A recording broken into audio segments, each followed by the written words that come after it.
உலகத் தமிழர்களின் ஒற்றை நம்பிக்கை. இதோ இதோ உங்கள் முன் இன்றைய நாளின் துயரத்தையும் நாளைய எதிர்காலத்தை நாம் கொள்ள வேண்டிய லட்சியத்தையும் இதோ பாங்குடன் எடுத்துரைக்க வருகிறார் அண்ணன் செந்தமிழன் சீமான்.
வைகாசி திங்கள்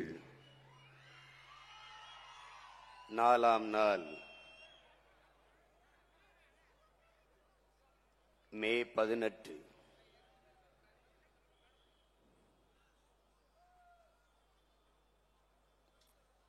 இனப்படுகொலை நாள்.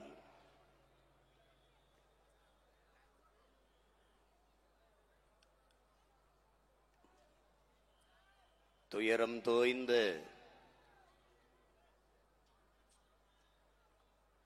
இந்நாளில் நம்முடைய துயரத்தில் பங்கேற்று பகிர்ந்து கொண்டு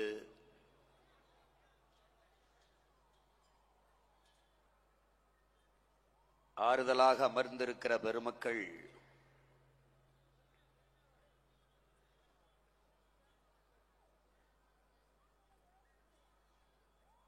இந்திய பெருநிலம் அடிமைப்பட்டு கிடக்கிற போது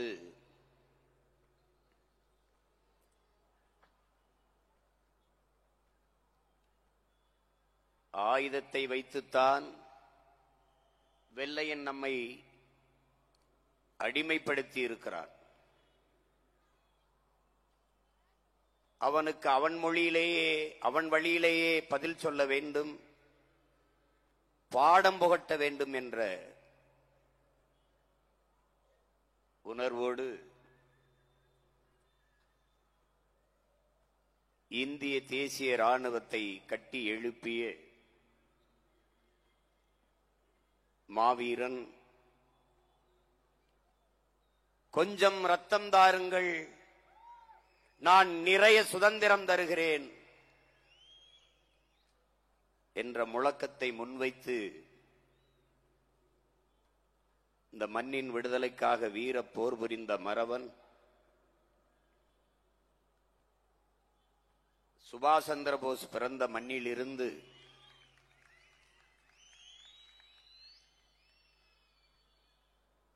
நம்முயிர் தலைவனுக்கும் முன்னத்தி ஏறாக இருந்த அந்த சுபாஷ் சந்திர போஸ்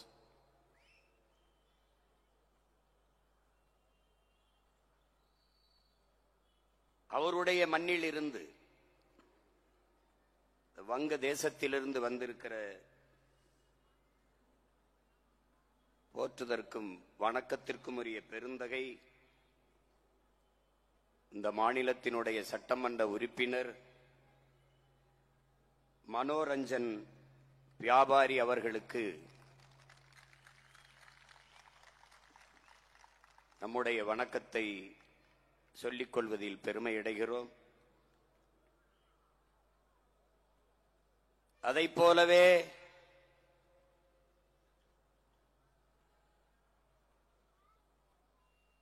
சுதந்திரம் என்பது மனிதகுலத்தின் பிரிக்க முடியாத பிறப்புரிமை என்ற முழக்கத்தை முன்வைத்த ஒரு மாவீரன். புரட்சி என்பது ரத்தம் சிந்தும் வன்முறையாகத்தான் இருக்க வேண்டும் என்பது இல்லை.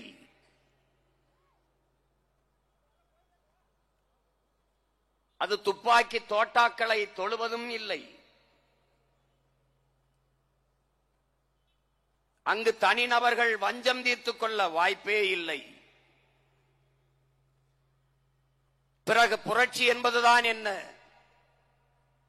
வெளிப்படையாகவே அநீதிகளால் கட்டமைக்கப்பட்ட சமூகத்தை தகர்த்து முற்றுமுழுதாக புதிய ஒரு சமூகத்தை படைப்பதுதான் புரட்சி என்ற முழக்கத்தை முன்வைத்த இளைய புரட்சியாளன் பகத்சிங் பிறந்த மண்ணிலே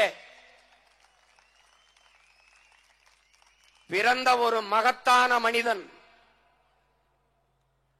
மனித உரிமைக்காக உலகெங்கிலும் ஓடி ஓடி உழைத்துக் கொண்டிருக்கிற ஒரு உன்னதமான மனிதன்.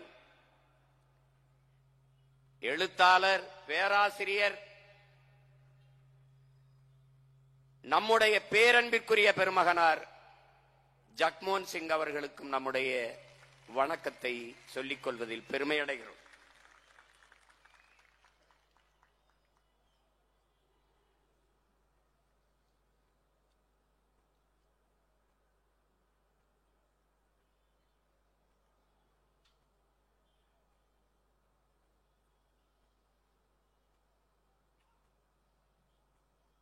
இந்த மண்ணை, இந்த மக்களை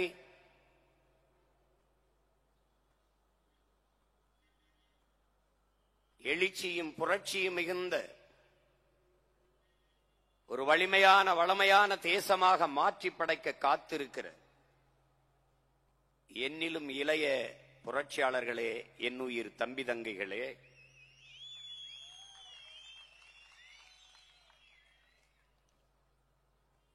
பேரன்பு கொண்டு நான் பெரிதும் நேசிக்கின்ற எனதருமை பெற்றோர்களே,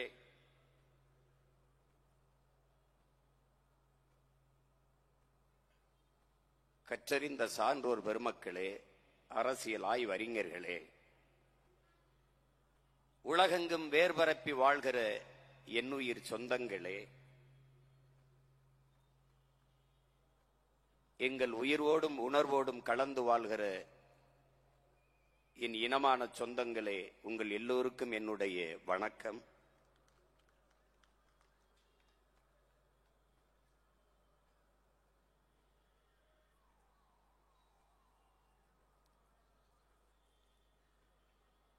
நாம்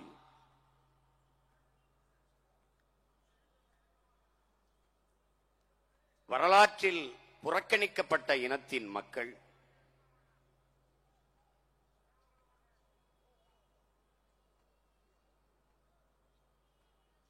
சொந்த மண்ணிலேயே, தாய் நிலத்திலேயே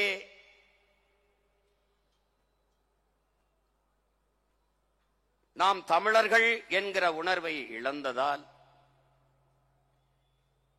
சாதி மலங்களால் பிளவுண்டு பிரிந்ததால், தன்னின பகையால் நமக்குள்ளே மோதி மோதி ரத்தம் சிந்தி வீழ்ந்ததால்,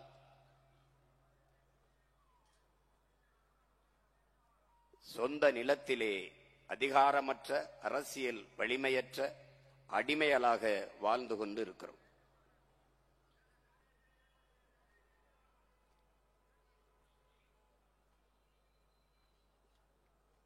தமிழ் தேசிய மக்கள்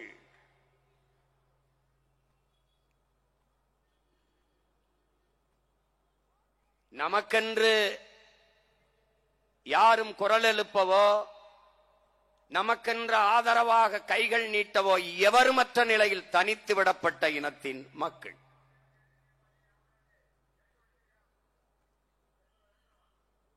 சிதைந்து அழிந்து கொண்டிருக்கிற தமிழின மக்கள் பாதுகாப்பாக வாழ்வதற்கு போராடித்தான் ஆக வேண்டும் என்ற நிலைக்கு தள்ளப்பட்டு விட்டார்கள். இந்த வரலாற்றின் பேர் அழைப்பிலிருந்து, பெரும் பணியில் இருந்து தமிழ் இளம் தலைமுறையினர் விலகிச் செல்ல முடியாது என்று நம்முயிர் தலைவன் மேதகுவே பிரபாகரன் அவர்கள் நமக்கு அறிவுறுத்தி இருக்கிறார்கள். நாம் தனிமைப்படுத்தி விடப்பட்ட அடிமை இனத்தின் மக்கள். நான் அடிமை, நீங்கள் அடிமைகள், நாம் அடிமைகள்.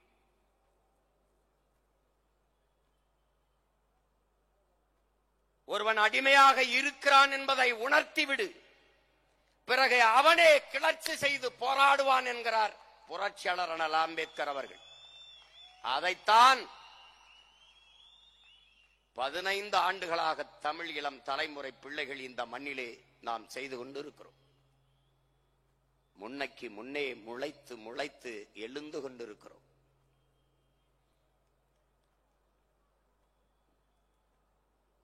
நாம் யார்? தமிழர்கள்.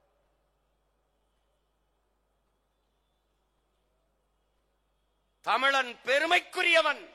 காரணம், தமிழ் பெருங்குடியில் பிறந்ததினாலேயே பெருமைக்குரியவன் என்கிறார் நம்முடைய தாத்தா புரட்சி பாவலர் பாவேந்தன் பாரதிதாசன். நாம் பெருமைக்குரியவர்கள். ஏன்? முன்னைக்கு முன்னம் தோன்றிய மூத்த மொழி தமிழின் பிள்ளைகள், உலக மொழிகளின் தாயின் மக்கள்.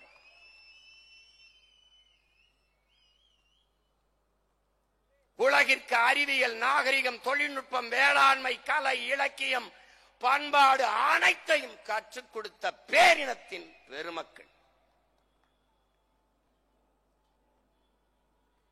5500 ஆண்டுகளுக்கு முன்பே இரும்பை உருக்குகிற நுட்பத்தை வைத்திருந்தான் தமிழன் என்றால் அவன் தொன்மத்தை நீ அறிந்து கொள்ள வேண்டும்.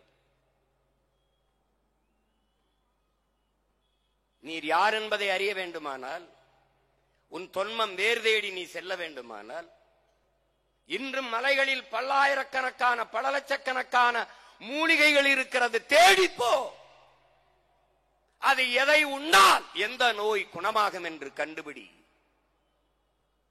இந்த கீரையை சாப்பிட்டால் இதற்கு நல்லது, இந்த கீரையை இப்படி சமத்தி சாப்பிட வேண்டும், இந்த உணவை உண்டால் இந்த நோய் குணமாகும் என்று கணித்து பகுத்து வகுத்து நமது முன்னோர்கள் வைத்திருக்கிறார் என்றால், இன்றைக்கு நீ காடுகளுக்குள் மலைகளுக்குள் சென்று மலைமுகட்டில் சென்று இந்த செடியை சாப்பிட்டால் எந்த நோய் குணமாகும் என்று கண்டுபிடிக்க தொடங்கு. உன்னுடைய தொன்மத்தின் வேர் தெரியும்.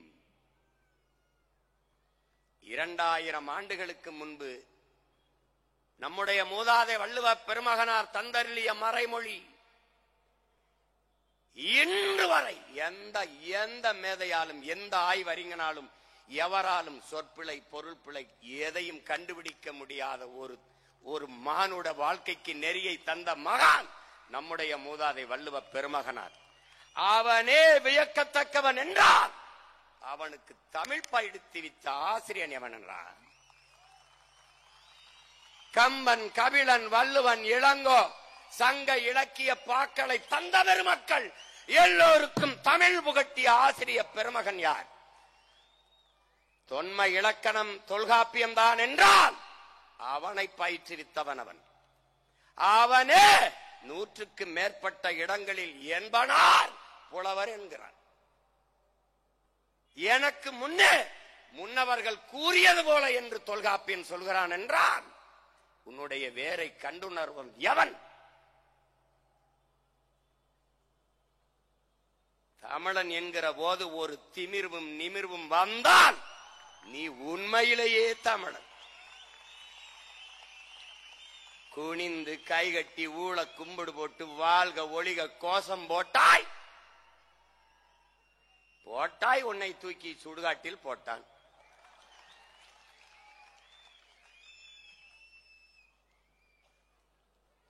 அரசியல் வரலாற்றில் வாழ்க ஒளிக கோஷம் இல்லாத ஒரே அரசியல் கட்சி நாம் தமிழர் கட்சி தான்.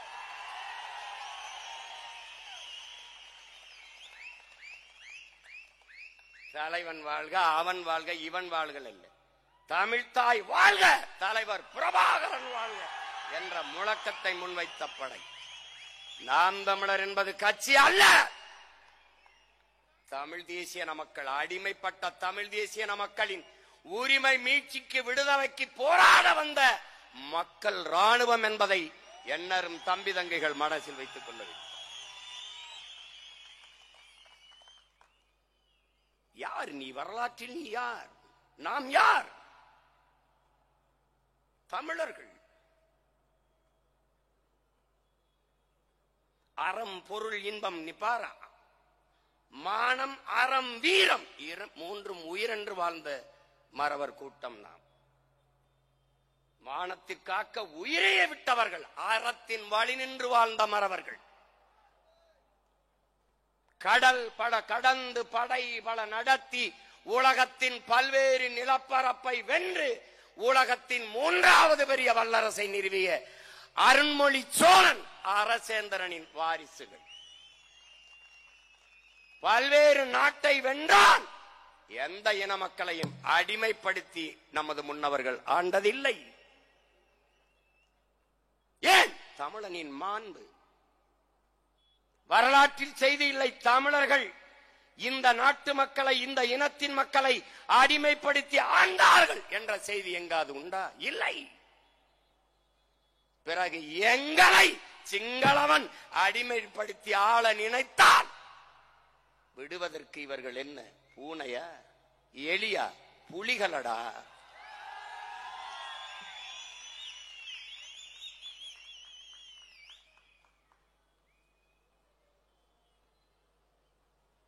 ஒரு பெருமை மிக்க பேரினத்தின் மக்கள்.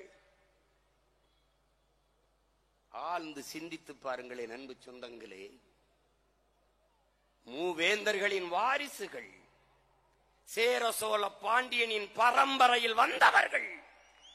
முள்ளிவாய்க்கால்குள் முடங்கிய நாள் இன்றுதான்.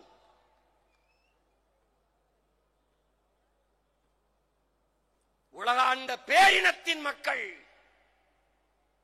ஊரெல்லாம் ஓடி ஓடி ஒண்டி திரிந்தது இப்போதுதான், இக்காலகட்டத்தில் தான்.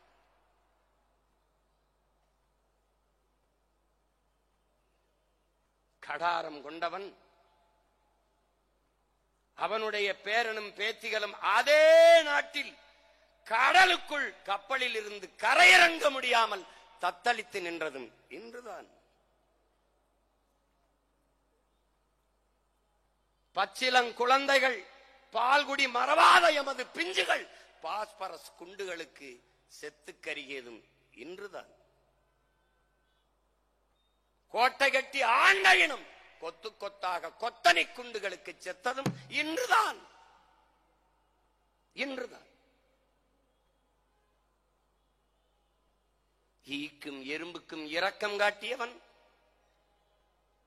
ஈதல் இசைபட வாழ்தல் அது வல்லது ஊதியமில்லை உயிருக்கு என்ற மறைமொழி தந்தவனின் வாரிசுகள், வள்ளுவ பெருமகனானின் பேரனும் பேத்திகளும் ஈவு இரக்கமின்றி கொல்லப்பட்டதும் இன்றுதான்.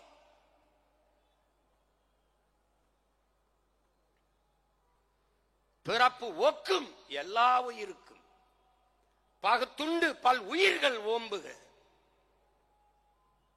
காக்கை குருவி எங்கள் சாதி, நீல் கடலும் மலையும் எங்கள் கூட்டம். வாடிய பயிரை கண்ட போதெல்லாம் வாடினேன். மயிலுக்கு போர்வை, முல்லைக்கு தேர். காரணம் உயிர்மை நேயம்.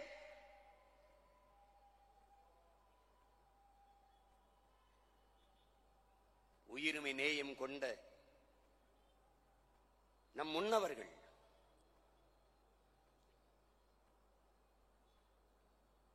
அவர்களின் உயிர்கள், அவர்களின் வாரிசுகளின் பிள்ளைகளின் உயிர்கள் பறிக்கப்படும் போது ஒருவன் கூட நேசிக்க இல்லை. இதுதான் கொடுமை. ஆதி பகவன் முதற்றே உலகு, யாதும் ஊரே யாவரும் கேளி. உலகு உலகு கம்பன், கபிலன், இளங்கோ, வள்ளுவன் எல்லோரும் உலகம் தழுவியே வாடினார். யாதும் ஊரே யாவரும் கேளீர் கனியன் பூங்குன்றன். உலகம் தழுவி நேசித்து நின்ற இனத்தின் மக்களை நேசிக்க உலகில் ஒருவனும் இல்லை. என்னரும் சொந்தங்களே, என்னிலும் இளைய என் தம்பி தங்கைகளே, உடலில் எங்கு காயம் பட்டாலும் முதலில் கண் அழுகும். இந்த உலகில் எங்கு காயம் பட்டாலும் முதலில் தமிழன் மண் அழுகும்.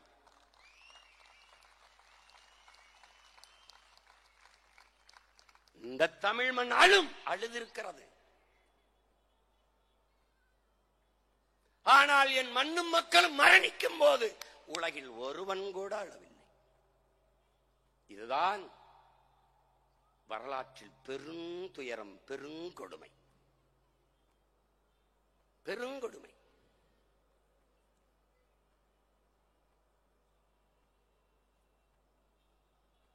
எமக்காகவும் பேசுங்களேன் என்று ஈழத்து பாவேந்தன் புதுவை ரத்னதுரனின் குரலில் அந்த காட்சிகளை நீங்கள் பார்த்தீர்கள். நம் பிள்ளைகள் எப்படி உடல் சிதறி கிடந்தார்கள் என்று. பதுங்கு குழிகளே, உயிரை பாதுகாக்க பதுங்கிய குழிகளே நம் மக்களுக்கு புதைகுழியாக மாறினது பெருங்கொடுமை.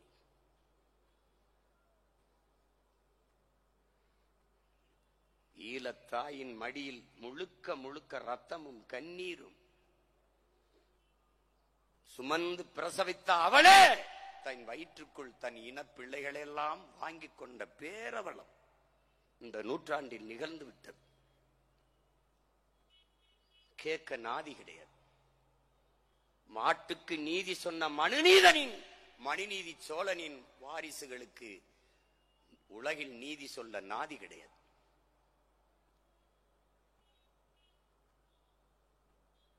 சின்ன சின்ன இனங்கள், 26 லட்சம் மக்கள், 10 லட்சம் 8 லட்சம் மக்கள் தொகையை கொண்ட இனங்கள் எல்லாம் விடுதலை பெற்று சுதந்திரமாக வாழ்கிற போது உலகில் 13 கோடி மக்கள் தொகை கொண்ட தமிழ் பேரின மக்கள் ஏன் சுதந்திரம் பெற்று பெருமையாக வாழக்கூடாது?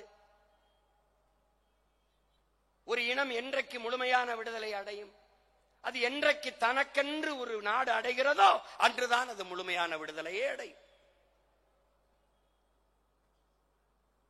உலகில் எல்லா மொழிகளும் மனிதன் பேசிய மொழி.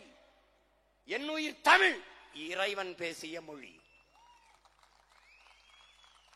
இந்த நிலத்தில் வணங்குகிற இறைகள் எல்லாரும் என் மூதாதைகள். என் முன்னவன் சிவன் என் ஆதிப்பாட்டன், முருக பெருந்தகை என் முன்னவன் என் முப்பாட்டன், மாயோ என் முன்னவன் என் இறை, குறிஞ்சி நில இறை, முல்லை நில இறை, மருத நில இறை, இவர்கள்தான் பெருநில முழுமைக்கும் கொண்டாடப்படுகிறது. திருமால், பெருமாள், வெங்கடாச்சலபதி யார்? பெருமாள், திருமால் என்பது என்ன மொழி? சொல் சொல் சொல். சிவனை பாடியதில் 63 நாயன்மார்களில் ஒருவன் பிறமொழியாளன், 12 ஆழ்வார்களில் ஒருவன் பிறமொழியாளன்.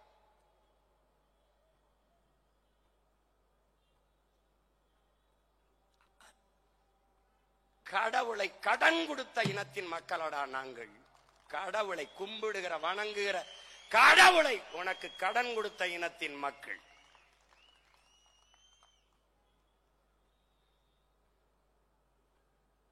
என் மொழி மணிநெற்றி உமிழ் செங்கன் தலல் உரை சுடர் கடவுள் தந்த தமிழ்ங்கிறான்.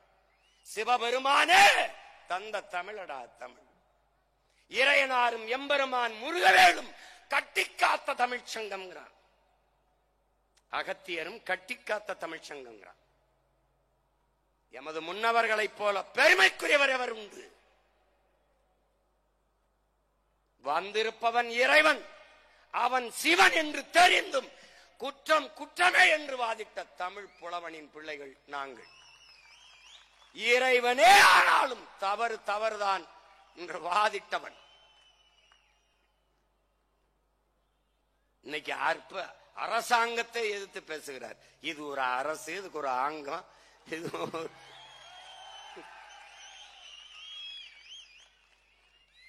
அந்த மொழி சீரசை சந்தம் யாப்பு தொடை இப்படி அழகுற உலகிலேயே அழகுற கட்டமைக்கப்பட்ட, நன்கு கட்டமைக்கப்பட்ட ஒரே மொழி தமிழ் என்று தமிழ் பிள்ளை தமிழ் தாயின் பேரன் மகன் நான் சொல்லல, உலக மொழியில் பேரறிஞர்கள் சொல்றான். உலகில் எம்மொழியும் துணையின்றி தனித்து இயங்கக்கூடிய உயர்தனி செம்மொழி ஒரே மொழி தமிழ்தான். எந்த மொழியும் தேவையே கிடையாது. எல்லாவற்றுக்குமான உயிர் சொற்கள், கலை சொற்கள், வேர் சொற்கள் பல பல என் தாய்மொழியில் உண்டு. அந்த மொழி அழிகிறது, அந்த மொழி அழிகிறது. மொழி சிதைந்து அழிந்தால் இனம் அழியும். இந்த வரலாற்று உண்மையை தெரிந்து, அறிந்து, தெளிந்து, துணிந்து அந்த மொழியை மீட்க காக்க ஒருவன் வந்தான்.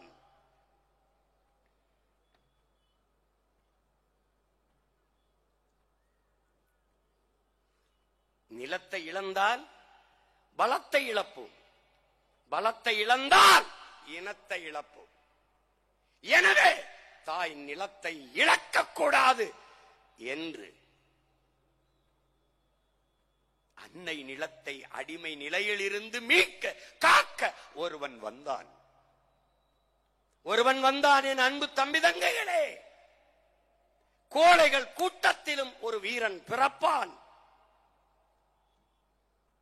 அடிமைகளின் கூட்டத்திலும் ஒரு தலைவன் பிறப்பான்.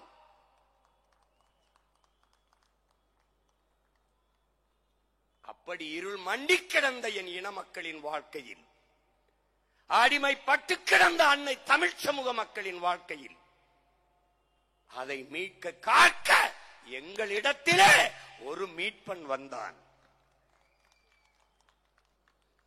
அவன் வந்தான்.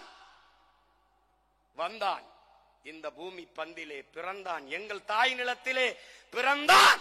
பார்வதி தாயின் வயிற்று வழியில் அல்ல, தமிழ் தாயின் வரலாற்றின் வழியே அவன் பிறந்தான்.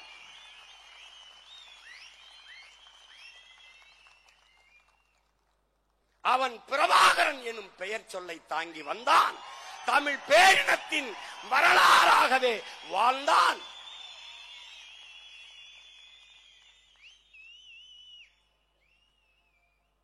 எமது முன்னவர்கள் வேலேந்தினார்கள், வாளேந்தினார்கள். அறிவில் சிறந்த ஆன்றோர் பெருமக்கள் கொடையில் சிறந்தவர்களாக இருந்தார்கள். அப்போதெல்லாம் உலக அரங்கிலே தமிழன் என்ற ஒரு இனம் இருக்கிறது என்பது தெரியாதிருந்தது. தமிழனின் மானமும் வீரமும் தெரியாதிருந்தது. தமிழர் என்ற ஒரு இனம் உண்டு. தனித்தே அவருக்கு ஒரு குணம் உண்டு. அமிழ்தம் அவரது மொழியாம், அன்பே அவரது வழியாம். நம்முடைய தாத்தா நாமக்கல் கவிஞர் ராமலிங்கம் பிள்ளை பாடினார். அவன் பேரன் தமிழர் என்று ஒரு இனம் உண்டு. தனித்தே அவருக்கு ஒரு குணம் உண்டு. மானமும் வீரமும் உயிர் என்று உலகத்திற்கு காட்டினான். அரசனுக்கு அரசனும் அவன் மகன் அரசேந்திரனும் ஏந்திய வாளில், பாண்டிய நெடுஞ்செழியன் ஏந்திய வாளில், சேரன் செங்குட்டுவன் ஏந்திய வாளில் ஏறாத புகழ் எங்கள் தலைவன் தூக்கிய துவக்கிலே உலகம் திரும்பி பார்த்தது. அவன் வெடித்த துவக்கின் முதல் தோட்டா வெடிப்பிலே உலகம் அதிர்ந்தது. தமிழன் என்ற ஒரு இனம் திரும்பி பார்த்த. இன்றைக்கு வரைக்கும் கனடாக்குள்ளே, அமெரிக்காக்குள்ளே உங்கள் முன்னால் நிற்கிற உங்கள் உடன் பிறந்தவன், உங்கள் மகன் நுழைய முடியாதென்றால் காரணம் நான் அல்ல, அவர். அவர்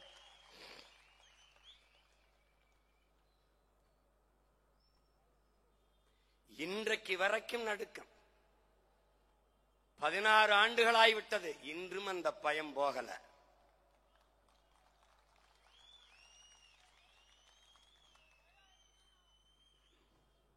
பயம் போகல.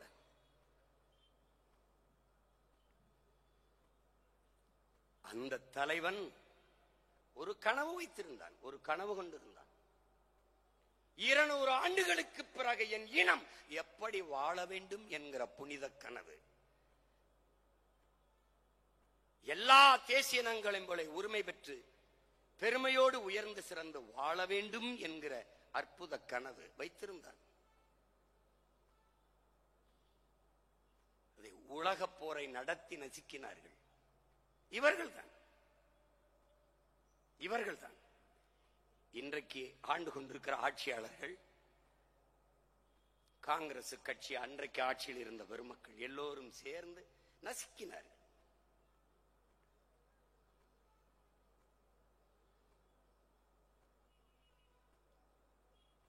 அது ஒரு இனத்தை மட்டும் கொள்ளவில்லை, ஒரு பேரினத்தின் விடுதலை என்கிற புனித கனவையும் கொன்றுவிட்டது என் உடன் பிறந்தார்களே. அதுதான் பெருந்துயரம், பெருந்துயரம்.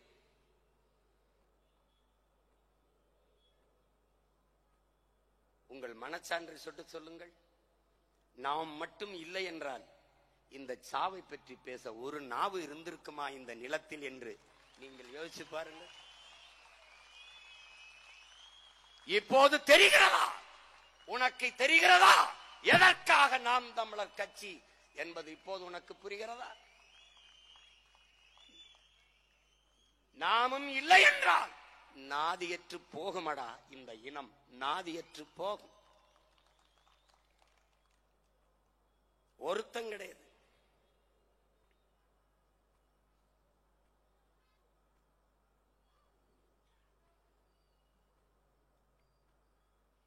எப்படி கொன்று குவித்தார்கள் 2008 2009 அந்த காலகட்டத்திற்கு போய்ப்பார். இந்த காட்சியை உன்னால பார்க்க முடியல, கண்ணால பார்த்த மகன் நான் இருக்கேன். இந்த நிலத்தில் கடைசியாக இந்திய பெருநிலத்தில், தமிழக தாய் நிலத்தில் ஒரே ஒரு மகன், கடைசியாக என் தலைவனை சந்தித்து விட்ட மகன் நான் ஒருவன் தான் இருக்கிறேன், எவரும் கிடையாது. எனக்கும் என் தலைவனுக்கும் இடையே என்ன நடந்தது என்பது எங்க இருவருக்கும் தான் தெரியும். மிக முக்கியமான தளபதிகள் என் தலைவனை சந்தித்திருக்குமே மொழிய இந்த நிலத்திலிருந்து எவருமே கிடையாது. எனக்கு என்ன சொல்லப்பட்டது, நான் என்ன செய்து கொண்டிருக்கிறேன், நான் என்ன செய்தேன் என்பதை ஒரு நாள்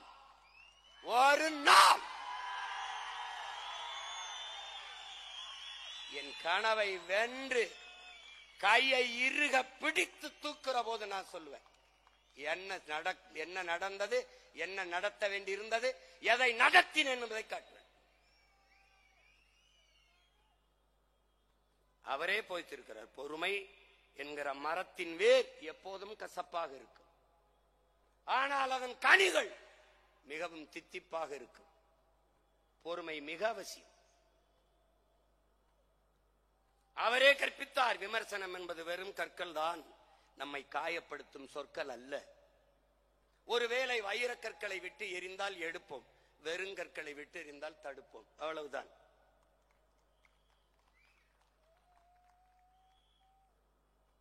அறிவார்ந்த பெருமக்களே, அன்னை தமிழ் சமூகத்தின் பிள்ளைகளே, நமக்கு இருக்கிற பொறுப்பையும் கடமையையும் நாம் உணர்ந்து களத்தில் நிற்க வேண்டிய தேவை உருவாகி இருக்கிறது.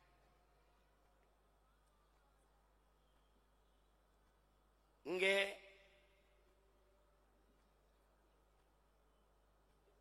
இறுதிக்கட்ட ஈழப்போரில் என்ன நடந்தது என்பது சிலருக்கு தெரியும்.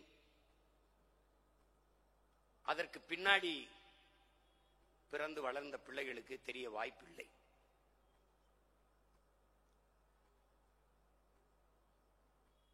இருபது நாடுகளின் துணை கொண்டுதான் இறுதி போரிலே விடுதலை புலிகளை வீழ்த்தினோம் என்று கோத்தபாயவும் ராஜபக்சேயும் அறிவித்தார்கள் என்றால் அது விடுதலை புலிகளுக்கும் சிங்களர்களுக்குமான போர் அல்ல, அது ஒரு உலக போர். உரிமைக்காக, விடுதலைக்காக உலகத்தை எதிர்த்து போர் புரிந்த மறவர்கள் நாம் என்பதை நினைவில் வைத்துக் கொண்டு நிமிர வேண்டும்.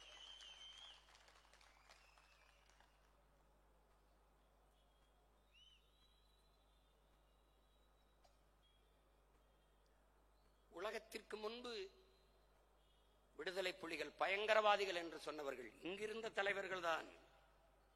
உலகத்திற்கு முன்பு விடுதலை புலிகளை கொன்றொழிக்க வேண்டும் என்று துடித்தவர்கள், தவித்தவர்கள் இங்கிருந்த ஆட்சியாளர்கள் தான்.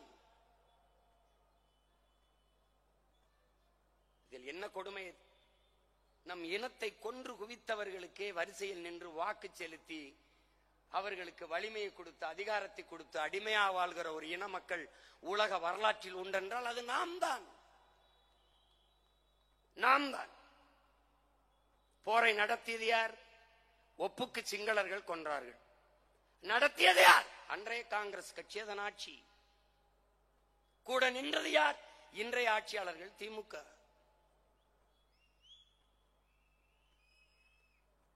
போராடி நிறுத்த வேண்டிய உயரத்தில் இருந்தது யார்? அன்றைய அதிமுக. 2G அலைக்கற்றுக்காக ஒரு மாதம் பாராளுமன்றத்தை முடக்கி போட்ட கட்சி பாரதிய ஜனதா. பக்கத்தில் ஒரு தீவில் இத்தனை மக்களை கொன்று குவிக்கிறார்களே, அவர்களுக்கு ஏன் நீங்கள் உதவி செய்து கொண்டிருக்கிறீர்கள்? அந்த போரை தலையிட்டு நிப்பாட்டுங்கள் என்று பேசாது இருந்த கட்சி பாரதிய ஜனதா. இதிலிருந்து நீ என்ன தெரிந்து கொள்ள வேண்டும்? இவன் 4 பேருமே தமிழ் பேரினத்தின் பகைவர்கள், எதிரிகள் என்பதை நீ புரிந்து கொள்ள.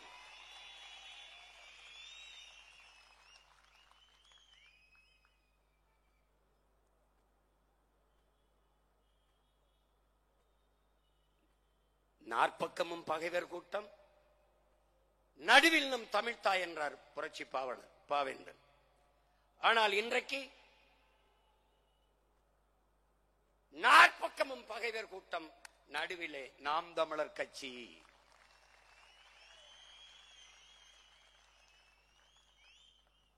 நான் தலைவன், நீ தொண்டன் அல்ல,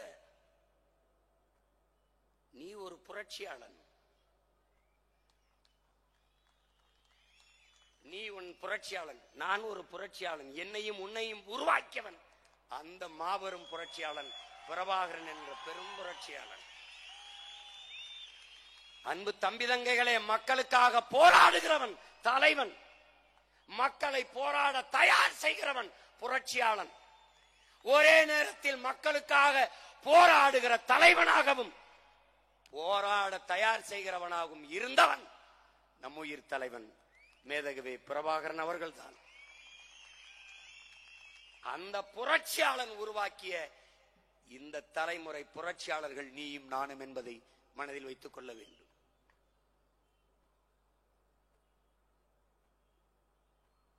தீக்குச்சி எரியாமல் இங்கு தீபங்கள் இல்லை உடன் பிறந்தார்களே. ஆனால் யார் தீக்குச்சி என்பதுதான் பிரச்சனை. நான் ஒரு தீக்குச்சி, நீ ஒரு தீக்குச்சி. கொளுத்தி பற்றி எரிவோம் புரட்சி தீயாக. இந்த திராவிட இந்திய குப்பைகளை பொசுக்கி தள்ளுவோம். சாய்சஸ் என்ற நூலிலே சிவசங்கர மேனன் தன்னுடைய வாழ்க்கை வரலாற்று நூலிலே அன்றைக்கு இறுதிக்கட்ட போரிலே அமெரிக்கா தலையிட்டு பிரபாகரன், பொட்டம்மான் உள்ளிட்ட தலைவர்களை பாதுகாத்து ஒரு அரசியல் தீர்வை கொண்டு வர முயற்சி செய்தது. அன்றைய இந்திய ஆட்சியாளர்களும் குறிப்பாக தமிழ்நாட்டு ஆட்சியாளர்களும் தலைவர்களும் அதை விரும்பவில்லை. பிரபாகரன் அங்கு இருப்பு கொள்வது இவர்களின் எதிர்கால அரசியலுக்கு ஆபத்தாக இருக்கும், இடையூறாக இருக்கும் என்று கருதினார்கள். அதனால் அந்த போரை விரைந்து முடிவுக்கு கொண்டு வர வேண்டும் என்று விரும்பினார்கள் என்று எழுதியது இன்றும் இருக்கிறது. இவர்கள் எவ்வளவு கொடுமையானவர்கள் என்பதை நீ உணர்ந்து பார்க்க வேண்டும். இறுதிக்கட்ட போரிலே கொத்து கொத்தாக நாம் செத்து விழுந்து கொண்டிருந்த நாளிலே பெற்ற பிள்ளைகளை எல்லாம் தாய் நிலத்தின் விடுதலைக்காக பலியிட்ட தலைவன் இந்த பக்கத்திலே. அறிவார்ந்த பெருமக்களே, பெற்ற பிள்ளைகளுக்கெல்லாம் பதவி கேட்டு டெல்லியிலே முகாமிட்டிருந்த தலைவர்கள் பிறந்த நாளை 100 ஆண்டு பிறந்த நாளை ஓராண்டு கொண்டாடுகிறார்கள் உன் நிலத்திலே. ஞாபகம் வச்சுக்க. நீ ராஜசேகர ரெட்டி யார்? காங்கிரஸ் கட்சிக்கும் திமுக என்ன சம்பந்தம்? காங்கிரஸ் கட்சியை வீழ்த்தித்தான் திமுக பதவிக்கே வந்தது. ஆனால் அந்த காங்கிரஸ் கட்சியின் ஆந்திர மாநிலத்தினுடைய முதல்வர் ராஜசேகர ரெட்டி. அவர் இறந்து விட்டார். அந்த நேரத்தில் ஈழத்திலும் போர், நாமும் செத்துக் கொண்டிருக்கிறோம். அவர் இறந்து விட்டார் என்பதற்கு அரசு பொது விடுமுறை விட்ட பெருந்தகை நம்முடைய ஐயா கருணாநிதி அவர்கள். ராஜசேகர ரெட்டிக்கு இங்க இதுக்கு என்ன சம்பந்தம் இருக்கு? தெய்வ திருமகன் நம் தாத்தா முத்துராமலிங்க தேவர் செத்ததுக்கு விடுமுறை உண்டா ஆந்திராவில்? நம்முடைய தாத்தா பெருந்தலைவர் காமராஜர் செத்ததுக்கு விடுமுறை உண்டா ஆந்திராவில்? செக்கிழுத்த செம்மல் செத்ததுக்கு உண்டா? இந்த மண்ணில் இருந்த மகத்தான பெருமக்கள் எந்த தலைவர், உங்களுடைய கட்சி தலைவர் பேரறிஞர் அண்ணா செத்ததுக்காவது விடுமுறை உண்டா? பிறகு எதற்காக ராஜசேகர ரெட்டிக்கு விடுமுறை? விட்டால் அந்த கட்சியின் தலைமை அம்மையா சோனியா காந்தி மகிழ்வார்.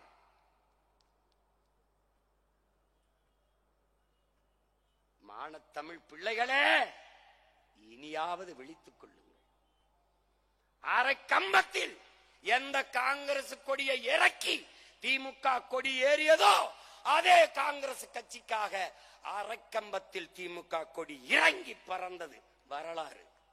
ராஜசேகர ரெட்டி மரணத்திற்கு உன் இனம் மொத்தமும் செத்து போனது. உன் இனத்தில் அரிதினும் அரிதாக 1000 ஆண்டுகளாக வாராது வந்த மாமணியாக வந்த மகன் பிரபாகரன் என்ற பெருந்தலைவன் செத்து போனான் என்று நாடும் ஏடும் பதிவு செய்கிறது. உன் இனம் செத்து போனது, உன் நாடு அழிந்து போனது, உன் நாடு சுடுகாடாய் போனது, கரும்புகை சூழ்ந்து எழுகிறது, உலகம் உறைந்து கிடக்கிறது. தமிழ் பேரினம் ஒவ்வொரு வீட்டிலும் இழவு விழுந்தது போல உக்கி குறுகி அப்படியே நிற்கிறது. கண்ணீர் சிந்தி கையை பிசைந்து கொண்டு தவிக்கிறது. இதே நாள் மே 18 போர் முற்றிற்று என்று முடித்தான் ராஜபக்சே. இந்த துயரத்தை இத்தனை ஆண்டுகளாக தனக்கு வாக்கு செலுத்தி தன்னையும் தன் குடும்பத்தையும் வசதியாக வாழவும் ஆழவும் வைத்த மான தமிழ் மக்களின் உணர்வுக்கு மதிப்பளித்து அந்த நாளை விடுமுறை நாளாக, ஒரு துயர நாளாக, தமிழின மக்களின் துயர நாள் என்று அறிவித்து விடுமுறை விட முடியாதா? அரைக்கம்பத்தில் கொடிக்கம்பத்தை பறக்க விட்டிருக்க முடியாதா? ஏன் இந்த மண்ணில் எந்த கட்சியடா செய்தது? எந்த கட்சி செய்தது? என்ன கட்சி? விடுதலை புலிகள் பயங்கரவாதிகள், தீவிரவாதிகள். சரி, மாவீர தினத்திற்கு நீ வணக்கம் செலுத்தவில்லை. செத்து கரிக்கட்டையாக நின்ற இங்கே கதறி சிதறி கிடந்த என்னுடைய பிள்ளைகள் என்ன செய்தார்கள்? இந்த இன மக்கள் செத்தார்களே, அவர்களின் துயரம் சோய்ந்த இந்த மே 18வது நாளில் ஒரு வருத்த செய்தியை மாண்புமிகு தமிழக முதல்வர் ஐயா முத்துவேல் கருணாநிதி ஸ்டாலின் பதிவு செய்தது உண்டா? இல்ல ஐயா எதிர்கட்சி தலைவர், தமிழன் வாக்கை வாங்கி வயிறு வளர்த்து பிழைக்கிற இவர்கள் உன்னுடைய உணர்வுக்கு ஒரு மதிப்பு இருக்காடா இந்த நாட்டில்? பாரதிய ஜனதா விடுற, காங்கிரஸ் விடுற, இந்த மண்ணுக்கென்று தொடங்கப்பட்ட கட்சிகள் உனக்காக நின்று இருக்கிறதா? சொல்லு. உன்னை சுதந்திரமா இந்த கூட்டத்தையாவது நடத்த விட்டு இருக்கிறதா? சொல்றா. இத்தனை நாள் இல்லாத இன்னைக்கு போய் மாநகராட்சி நடத்துகிற பொருட்காட்சியில் கலை பண்பாட்டு நிகழ்ச்சின்னு ஆட்டம் போட வேண்டிய அவசியம் என்ன வருது? தனியார் முதலாளி நடத்துகிற நிகழ்ச்சி பணம் வாங்கி கொண்டுதான் உள்ளே அனுப்புவான். இன்னைக்கு மட்டும் கட்டணம் இலவசம் என்று அறிவிக்க வேண்டிய அவசியம் ஏன் வருகிறது? ஏன் வருது? முன்னாடி நிற்பவன் பிரபாகரன் மகன் என்பதால் வருகிறது.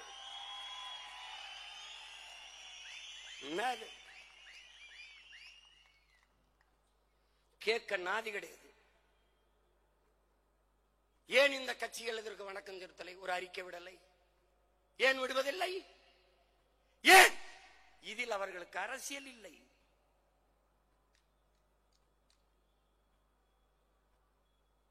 அரசியல் இல்லை, இதில் வாக்கு இல்லை என்று கருதுகிறார்கள்.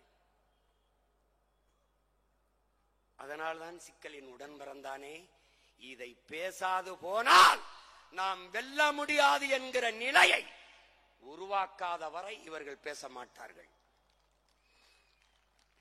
இவர்கள் பேசாததால் இந்திய நாட்டை, இந்திய துணைக்கண்டத்தை ஆள்கிற காங்கிரஸ் பிஜேபிக்கு வசதியாக போய்விட்டது. வாயை திறக்க மாட்டார்கள், தேவையில்லை. இப்போது தெரிகிறதா ஏன் நாம் வென்றாக வேண்டும் என்கிற தேவை? நாம் தமிழர் கட்சி ஏன் ஆட்சி அதிகாரத்துக்கு வர வேண்டும் என்கிற அவசியம் புரிகிறதா? புரியும். உன் உடன் பிறந்தவன் வந்து அந்த அதிகார நாற்காலியில் உட்கார்ந்தால் இப்படி பேசாது நீ கடத்தி விட்டு போக முடியுமா? என் இனப்படுகொலையை நீ மறைத்து மூடிவிட்டு சென்று விட முடியுமா? உலக மாந்தரில் ஒருவன் கூட இது இனப்படுகொலை, ஜெனோசைடு என்று சொல்ல தயங்குகிறான். ஏன்? இந்திய நாட்டில் எந்த ஒரு மகனும் இது படுகொலை, இனப்படுகொலை என்று பேச பயப்படுகிறான். ஏன்? செத்தவன் முழுக்க தமிழன், கொன்றவன் முழுக்க சிங்களன்.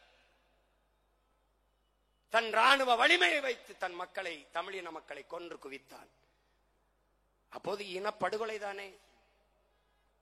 அங்கொன்றும் இன்றும் ஒன்றுமாக தமிழர்களை சிங்களர்கள் கொள்ளுகிற காலத்திலே இந்திய நாடாளுமன்றத்திற்குள் அங்கு நடப்பது இனப்படுகொலை என்று பதிவு செய்த பெருமகள் அம்மையார் இந்திரா காந்தி.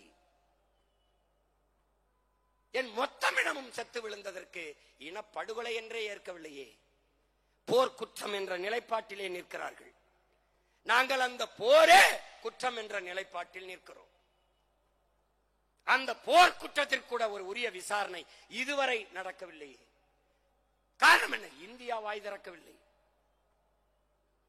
சின்ன சின்ன நாடுகள், எனக்கும் அவனுக்கும் எந்த தொடர்பும் இல்லாத நாடுகள் என் பக்கத்தில் நிற்கிறது. என் இனத்தின் பக்கத்தில், இனச்சாவின் பக்கத்தில் அனுதாபத்தோடு ஆரத்தழுவி நிற்கிறது. இங்கு வாழ்கிற 8 கோடி 10 கோடி தமிழ் மக்களினுடைய தாயகம் தமிழ்நாடு. 8 கோடி தமிழர்களின் தாய் நிலம். கர்நாடகா, ஆந்திரா, கேரளா, மகாராஷ்டிரா எல்லா மாநிலங்களிலும் பல லட்சக்கணக்கான தமிழ் மக்கள் பரவி வாழ்கிறோம். இந்தியா என் நாடு, பாரத நாடே பைந்தமிழர் நாடு. இந்திய நாடு என் நாடு. ஏன் எனக்காக பேசவில்லை? ஏனென்றால் தமிழர்களுக்கு என்று ஒரு தாய் நிலம் இருக்கிறது, தமிழ்நாடு. அதன் தலைவர்கள் பேசவில்லை, அதனால் அது பேசவில்லை. இவ்வளவுதான், இவ்வளவுதான்.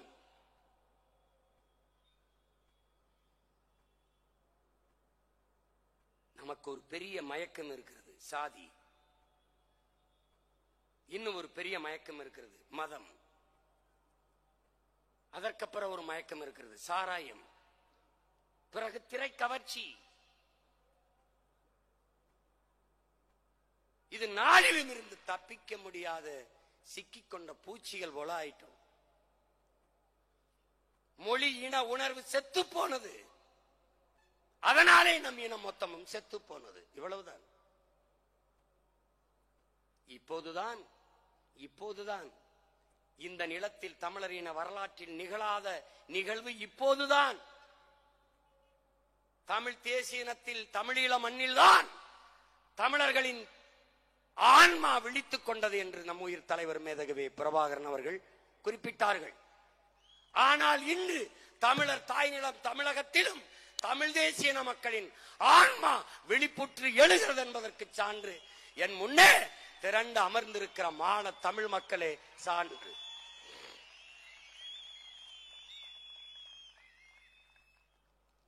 சாதிக்காக கூடுவான் பல லட்சக்கணக்கில், சார்ந்த மதத்திற்காக கூடுவான் பல லட்சக்கணக்கில், கும்பிடுகிற சாமிக்காக கூடுவான் பல லட்சக்கணக்கில்.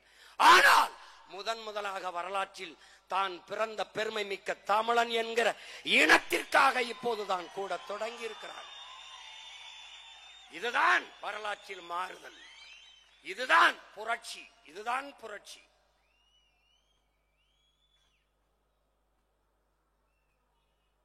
பணம் இருந்தால் கூட்டம் வரும், பதவி இருந்தால் கூட்டம் வரும். இரண்டும் இல்லாத கூட்டம் வரும் என்றால் இன உணர்வும் மான உணர்வும் இருந்தால் மட்டும்தான் கூட்டம் வரும்.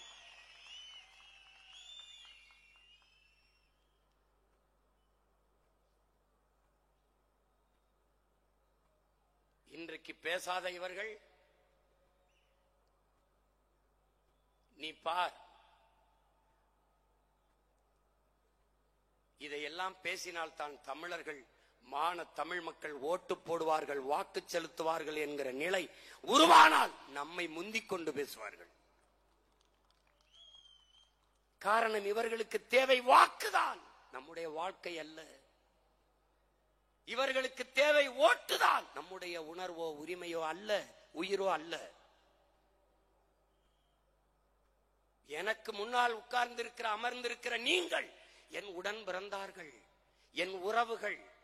நீங்கள் எனக்கு ஒரு உயிர். ஆனால் இந்தியர் திராவிடருக்கு நீங்கள் வெறும் அற்ப ஓட்டு. அவ்வளவுதான், அவ்வளவுதான். மான தமிழ் மக்கள் எழுச்சியுற வேண்டாமா? விழிப்புற வேண்டாமா? என் வாழ்க்கையை பற்றி கவலைப்படாத அவனுக்கு எதற்கு என் வாக்கு என்ற கேள்வி உங்களுக்குள் எழ வேண்டாமா?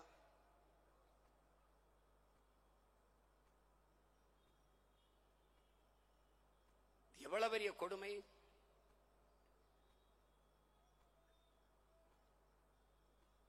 அந்த படுகொலைகளை என் கண் முன்னால் இறந்த மக்கள் எத்தனை பேர், எத்தனை பிஞ்சுகள், நெஞ்ச முழுமைக்கும் வலி. அந்த வலியின் மொழிதான் இந்த ஆவேசமும் இந்த கோபமும்.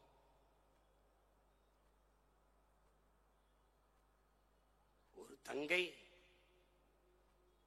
என்னிடத்தில் முள்ளிவாய்க்கால் முற்றத்தில் இருந்து, முள்ளிவாய்க்கால் முள்வேலி கம்பிக்குள் இருந்து அழைத்து பேசுகிறாள். அந்த முள் கம்பிக்குள் இருந்து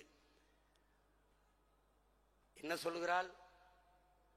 அண்ணா, நாங்கள் பதுங்கு உளிக்குள் இருந்தோம், பங்கருக்குள் இருந்தோம், பிள்ளைகள் பசித்து அழுதார்கள்.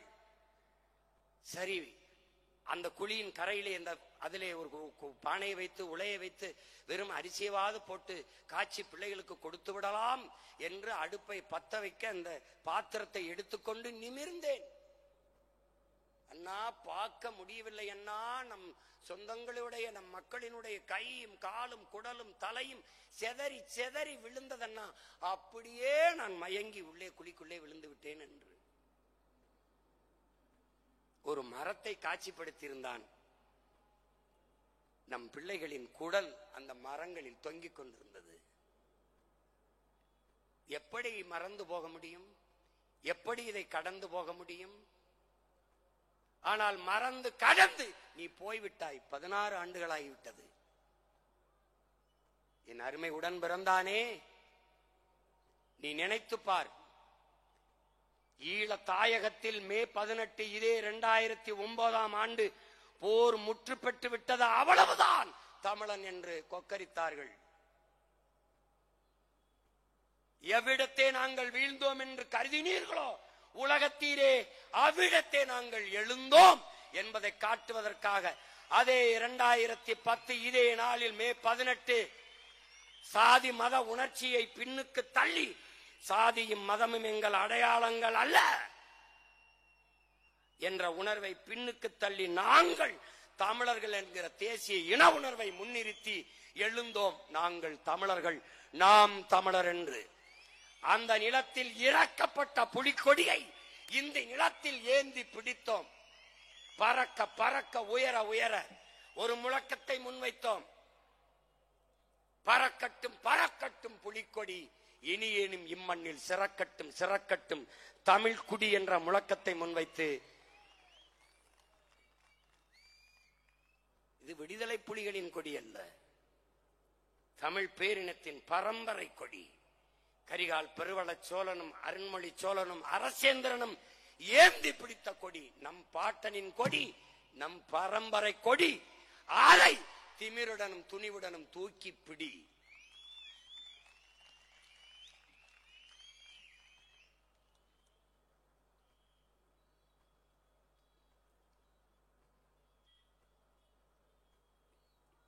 இப்போது நம் கண்முன்னே நிகழ்கால அரசியலை பார். ஈழத்தில் நம் இன சொந்தங்களை அடித்து விரட்டினார்கள், நாடற்றவர்களாக்கினார்கள். அவர்களுக்கு ஆதரவாக இந்த நாடுகள், இந்த நிலத்தின் ஆட்சியாளர்கள் நின்றார்கள். என் அன்பு தம்பி தங்கைகளே, என் அருமை பெற்றோர்களே, சிங்களவர்கள் யார்? அவருடைய தோற்றுவாய் எது? அவர்கள் பூர்வீகம் எது? சிங்களின் மொழி தோன்றிய வரலாறு என்ன? காலகட்டம் என்ன? என்னுடைய மொழியின் தோற்றுவாய் எது? என்னுடைய தொன்மம் எது?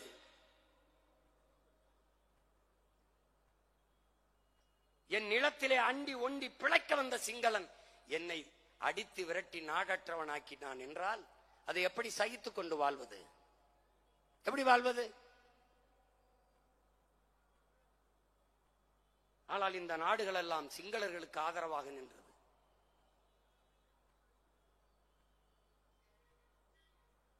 பெருந்துயரம் இது, பெருங்கொடுமை.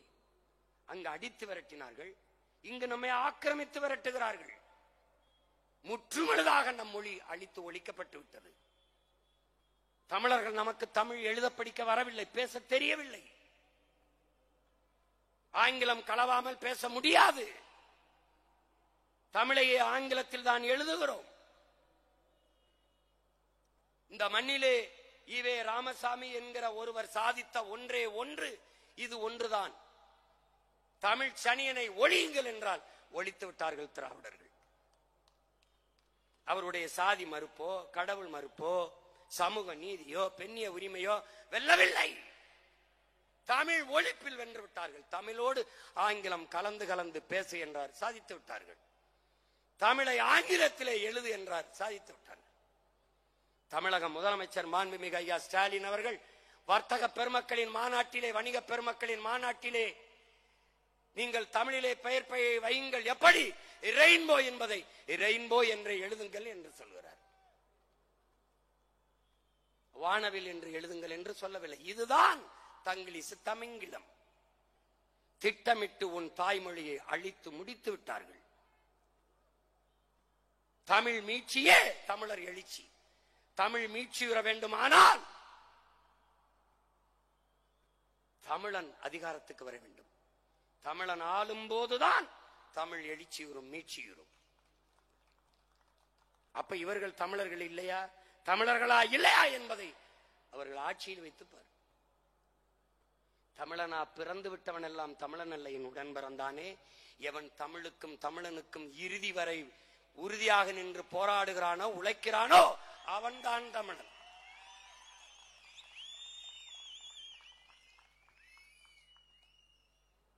அவன்தான் தமிழன். இப்ப என்ன செய்ய போகிறாய்? உன் மொழி மீட்சிக்கு என்ன செய்ய போகிறாய்? 1.5 கோடி வட இந்தியன் இங்கே வந்து விட்டான். இந்தியை எதிர்க்கிறது பெருமக்கள் நமக்காக பேசினார்கள். 500 ஆண்டுகளை தொடாத இந்தியை எல்லாம் படிபடி என்கிறான். 50,000 ஆண்டுகளுக்கு மூத்த உன் தாய்மொழியை விட்டு நீ வெளியேறி கொண்டிருக்கிறாய். என்ன செய்ய போகிறோம்? இந்தி படித்தால் வட இந்தியாவில் வேலை என்கிறார்கள். அப்ப எதற்காக 1.5 கோடி வட இந்தியன் என் நிலத்திற்கு வந்தான்? என் நிலத்திற்கு எதற்காக வந்தான்? வந்தவன் என்ன செய்கிறான்? குடும்ப அட்டை பெறுகிறான், வாக்குரிமை பெறுகிறான். இது எவ்வளவு பெரிய பேராபத்தை உண்டும் என்பதை நீ புரிந்து கொள்ள வேண்டும். இதே நிலத்தில் கோயம்புத்தூர், திருப்பூரிலே இன்னும் சரியாக 10 ஆண்டுகளில் நாம் அடித்து விரட்டப்படுவோம். எழுதி வைத்துக் கொள். தமிழன் தொழிற்சாலையில் தமிழர்களுக்கு வேலை கொடுக்காதே என்று வடவர்கள் போராடுகிறார்கள். நீ ஈரோட்டிலே, பெருந்துறையில் எல்லாம் தமிழ் வேட்பாளர்கள் வெல்வது வாய்ப்பில்லை. இங்கே கோவை தெற்கிலே அம்மா வான்மதி சீனிவாசன் 20,000 வாக்கிலே வென்றிருக்கிறார்கள்.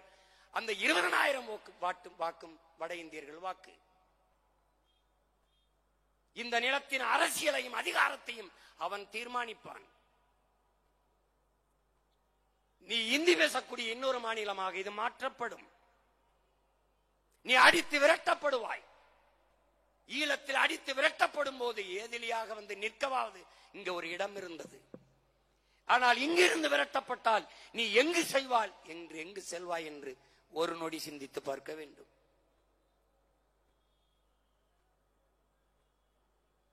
உன்னை அச்சப்படுத்த நான் சொல்லவில்லை, எச்சரிக்கையாக இரு என்று நான் உனக்கு உணர்வூட்டுகிறேன். உன் அண்ணன் உயிரோடு இருக்கும் வரை ஒரு கொம்பனாதி கொம்பனும் இந்த நிலத்தில் இருந்து உன்னை தொட்டு விரட்ட முடியாது.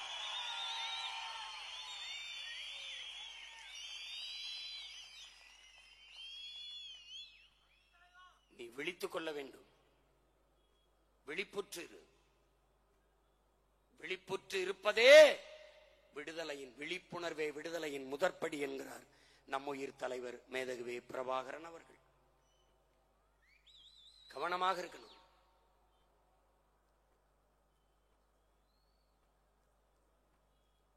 உன் நிலத்தில் உனக்கு என்ன இருக்கிறது என்று யோசித்துப்பார். படிக்க கல்வி வைத்திருக்கிறாயா? இல்லை. குடிக்க தூய நீர் வைத்திருக்கிறாயா? இல்லை.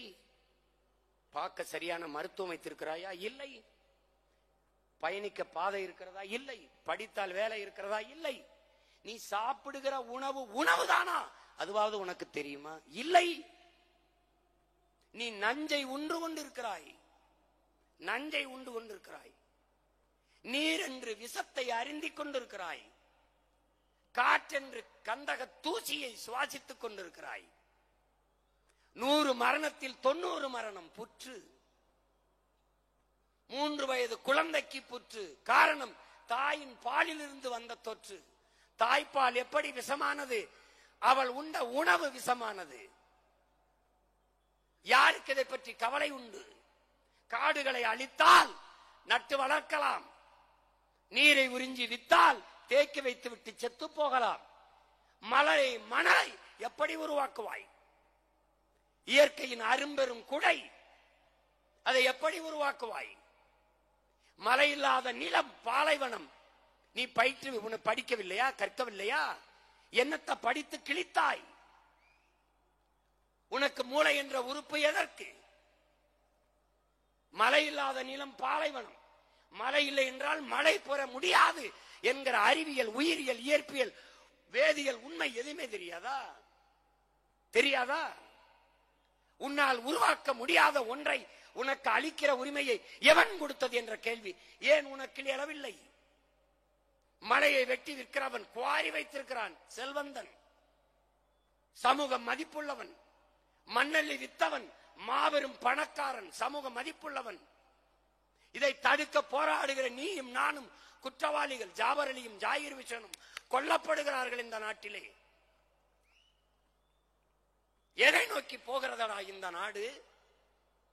எதை நோக்கி போகிறது? சாராயத்தை அரசே விட்டுவிட்டு சட்டம் ஒழுங்கை பேசுவது போல ஒரு கேவலம் உலகத்தில் உண்டா? உண்டா? எங்கே போகிறது நாடு? இதை சரி செய்வதை தவிர வேற என்ன சரியான அரசியல்? எது அரசியல்? எது? கூட்டணி வைக்க மாட்டாயா சீமான்? கூட்டணி வைக்க மாட்டாயா சீமான்? முதலில் இவர்கள் என்ன பேசினார்கள்? கூட்டணி வைக்கவில்லை என்றால் உங்கள் கூட வருகிற, உங்களை நம்பி வர்ற பிள்ளைகள் சோர்ந்து விட மாட்டார்களா? விடமாட்டார்கள்.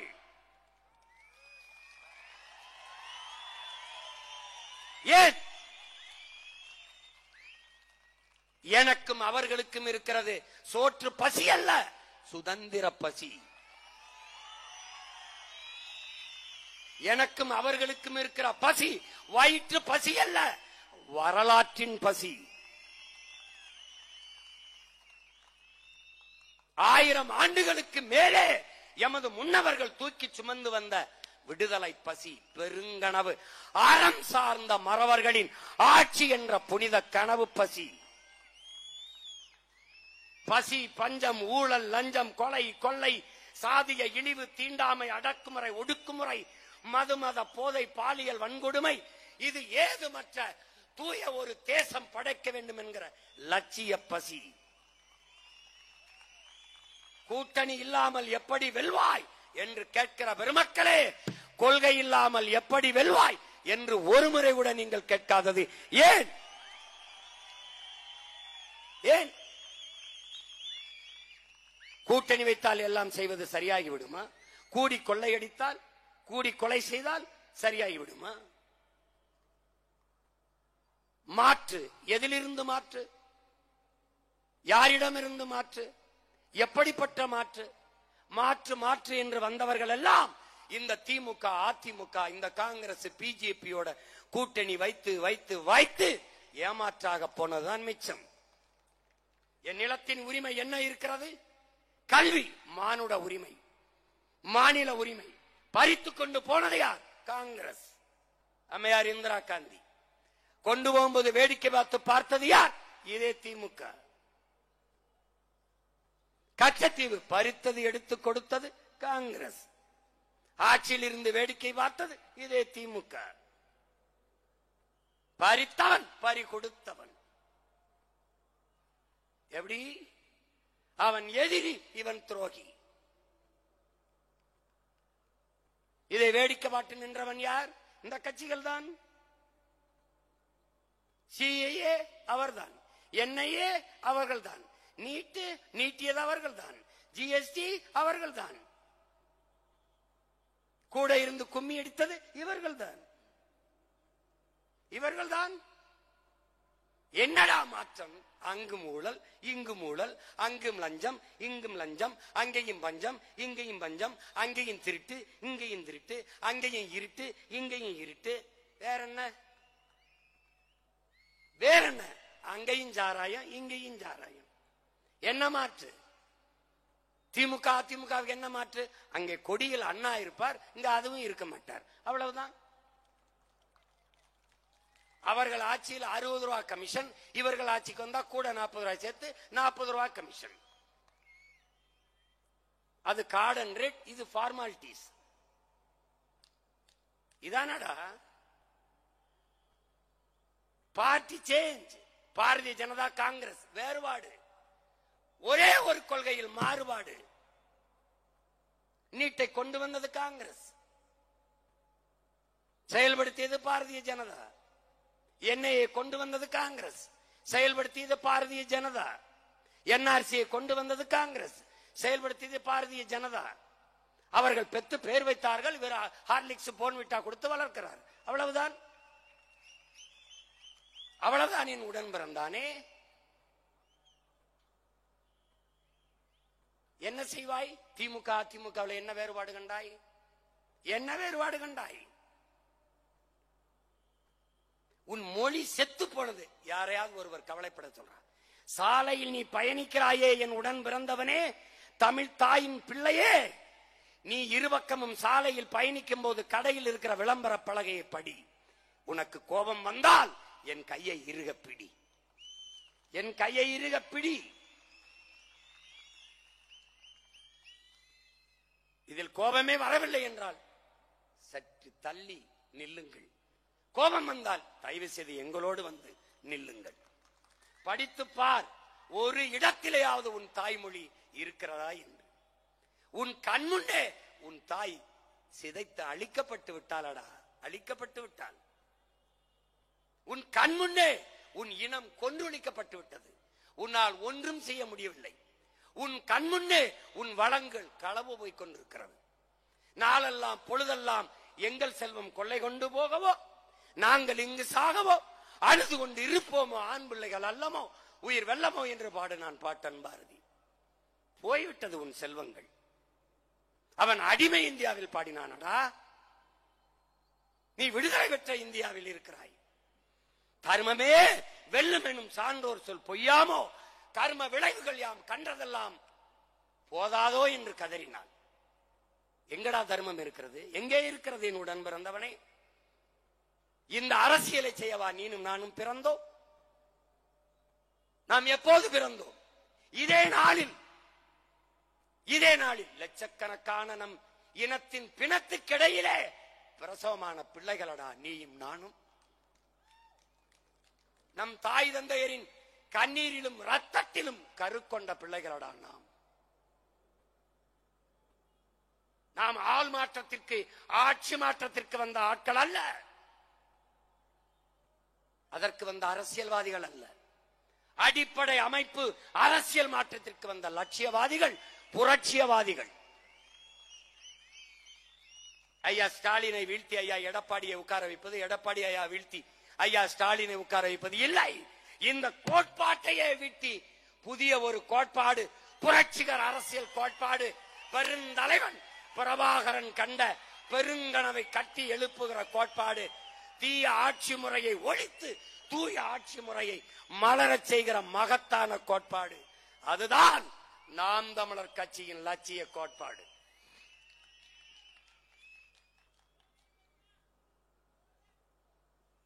விவசாய சின்னம் இருந்தால் வாக்கு அதிகமாகி விடும் என்று எடுத்துக்கொண்டீர்கள். என்ன நடந்தது? என் அன்பு உடன் பிறந்தானே, என்ன நடந்தது? உனக்கு சொல்லுவேன் நீ யார் என்று, உனக்கு சொல்லுவேன் நீ யார் என்று ஆழ்மனதில் பதிவு செய்து கொள். உலக வரலாற்றிலே நீ ஆகச் சிறந்தவன், உன்னதமானவன். காரணம் காரணம் கையறு நிலையில் விடப்பட்ட தமிழ் தேசியனத்தின் பிள்ளைகள் நாம். நம் தலைவன் நமக்கு கற்பித்தான், நமது விடுதலை நமது கையில் என்று. அதை உணர்ந்து தெளிந்த உன் உடன் பிறந்தவன் நான் முடிவெடுத்தேன். என் மூச்சு காற்றை நானே சுவாசிப்பது போல, எனக்கான உணவை நானே எடுத்து உண்பது போல, எனது உரிமையை நானே போராடி பெறுவது என்று களத்திற்கு வந்தேன். அந்த உணர்வோடுதான் நீங்கள் என்னோடு இணைந்தீர்கள். நம்மிடத்திலே பணம் இல்லை, நம்மை ஆதரித்து பேச ஒரு ஊடகம் இல்லை. காரணம், தமிழ் தேசிய அரசியல் ஆபத்தானது. யாருக்கு? இதுவரை இந்த நிலத்திலே இருந்த அயோக்கிய அரசியல் தலைமைகளுக்கு ஆபத்தானது. இவன் எதற்கடா நம்மை விமர்சிக்கிறான்? 10 ஆண்டுகால ஆட்சியில் இருந்து கணக்கில்லாத ஊழல் லஞ்சத்தில் ஊறி திளைத்தோமா? வளங்களை கொள்ளையடித்து கொளுத்தோமா? முறையற்ற நிர்வாகத்தை செய்தோமா? நாடெங்கிலும் கணக்கில்லாத கற்பழிப்புகள், கொலைகள் நடந்ததா? இல்லை. பிறகு எதற்காக விமர்சிக்கிறான்? பயம். சீமான் வளர்ந்து விடுவானோ, வென்று விடுவானோ, நாம் தமிழர் கட்சி ஆட்சி அதிகாரத்திற்கு வந்து விடுமோ என்ற அச்சம். தமிழ் தேசிய அரசியல் ஆபத்தானது. யாருக்கு? இதுவரை இந்த நிலத்தில் இருந்து என் மண்ணை மக்களை ஏமாற்றி வஞ்சகம் சூழ்ச்சியால் பிழைத்துக் கொண்டிருக்கிற இவந்த துரோகிகளுக்கு ஆபத்து. பிறகு யாருக்கு ஆபத்து? யாருக்கு ஆபத்து?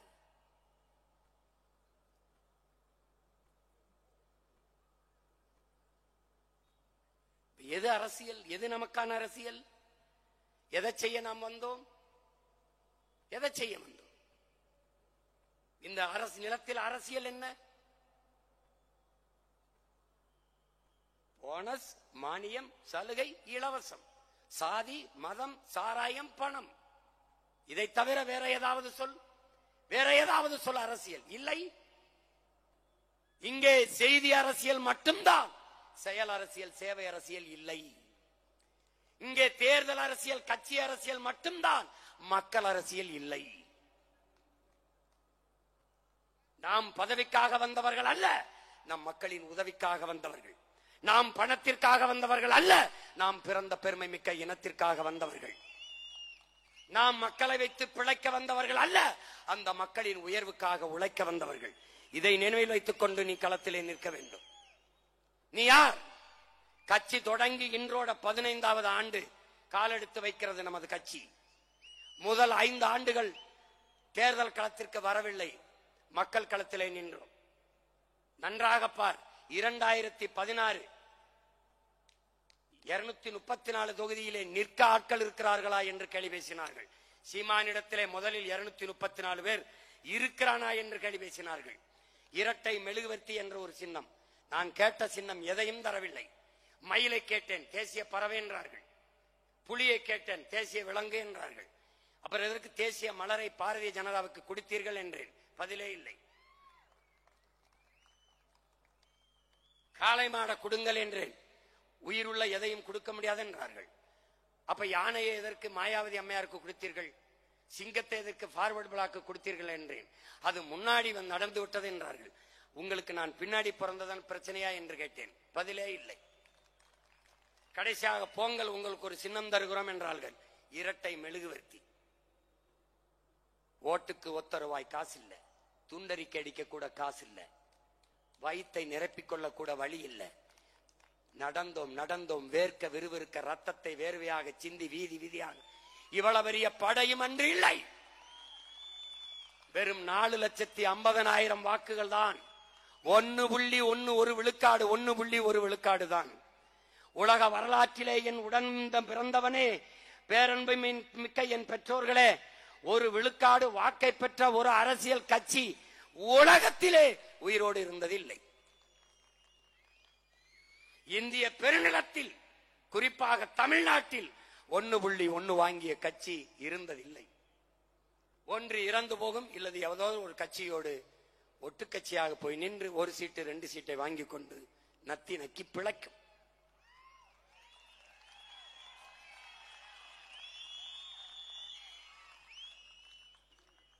சோம்பலும் ஓய்வும் தற்கொலைக்கு சமம்.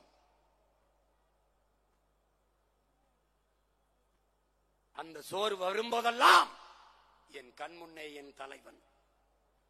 என் தலைவன் பிரபாகரன், மண்ணின் விடுதலைக்காக இன்னுயிரை இந்த மாவீரர்கள், கொத்து கொத்தாக செத்து விழுந்த என் மக்கள், என் மொழி சாகக்கூடாது என்று செத்த எமது மொழிப்போர் மறவர்கள், எங்கது முன்னவர்கள் பகுத்து வகுத்து தந்த பாதையை மறுபடியும் உசிப்பிக் கொண்டு எழுந்தோம்.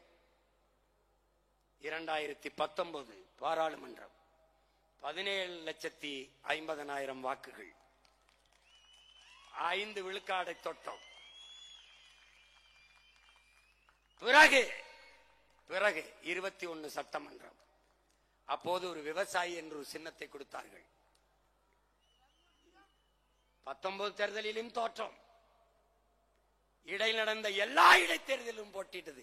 இந்திய வரலாற்றில், அரசியல் வரலாற்றில், தமிழ்நாட்டு அரசியல் வரலாற்றில் ஒரு இடைத்தேர்தல், ஒரு தேர்தலை கூட புறக்கணிக்காமல் போட்டியிட்ட ஒரே கட்சி நாம் தமிழர் கட்சி மட்டும்தான்.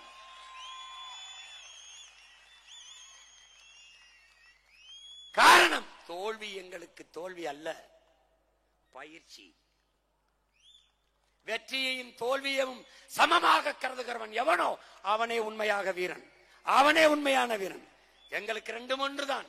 மறுபடியும் போட்டி. தொடர்ந்து களத்திலே நின்றோம். 2019 ஒரு சின்னம் விவசாயி, கண்ணா கிசான் என்ற ஒரு சின்னம். ஒரு கைகட்டி ஒரு வட இந்திய விவசாயி, ஒரு இரட்டை கரும்பு விவசாயி என்று பெயர் வைத்தவன் நான் தான். அவருக்கு வீதி வீதியாக கொண்டு போய் சேர்த்தோம். 17,50,000. நீலகிரியில வேட்பாளரை போடவில்லை. என் தம்பிகள் தவறு செய்து விட்டார்கள். இல்லை என்றால் 18 லட்சத்திற்கு மேலே தொட்டு அன்றைக்கு 6 விழுக்காடை தொட்டு இருக்கும் கட்சி. இடையிலே என் அண்ணன் கமலஹாசன், இடையிலே ஐயா டிடிவி, எல்லாரையும் தாண்டி சற்றும் தளர்ச்சியின்றி பயணத்தை தொடர்ந்து போய்கொண்டே இருந்தது. 21 விவசாயி சின்னம், அதே சின்னம். 234 போட்டி, 117 பெண்கள், 117 ஆண்கள், சம வாய்ப்பு. ஒடுக்கப்பட்ட நிராகரிக்கப்பட்ட தமிழ் சமூகங்களுக்கு வாய்ப்பு, பொது தொகுதியிலே ஆதி தமிழ் குடிகளுக்கு தேவேந்திரருக்கு வாய்ப்பு. போட்டி 30 லட்சம் வாக்கு, 7 விழுக்காடு வாக்கு. அங்கீகாரம் பெறவில்லை, இன்னும் 1 விழுக்காடு. 24 இந்தியாவை யார் ஆள்வது? தோற்றம் துவண்டு போகவில்லை. காரணம், பெற்ற தலைவன் அப்படி, உருவாக்கிய தலைவன்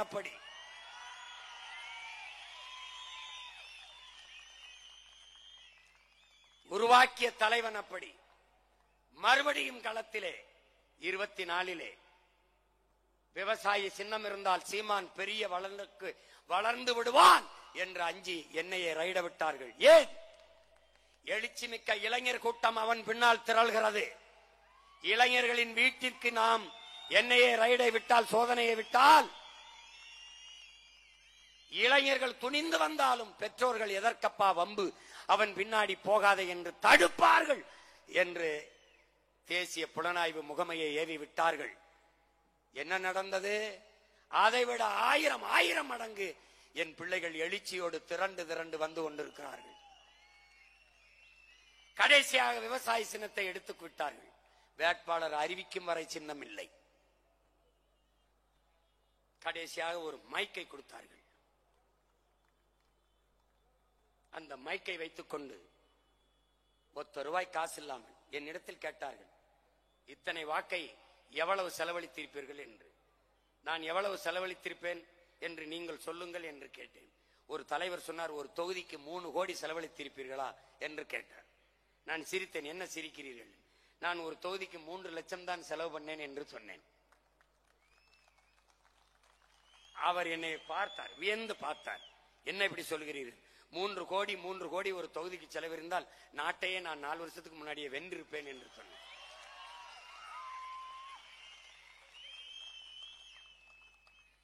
அந்த தேர்தலில் 36 லட்சம் வாக்குகளை நாம் பெற்றோம்.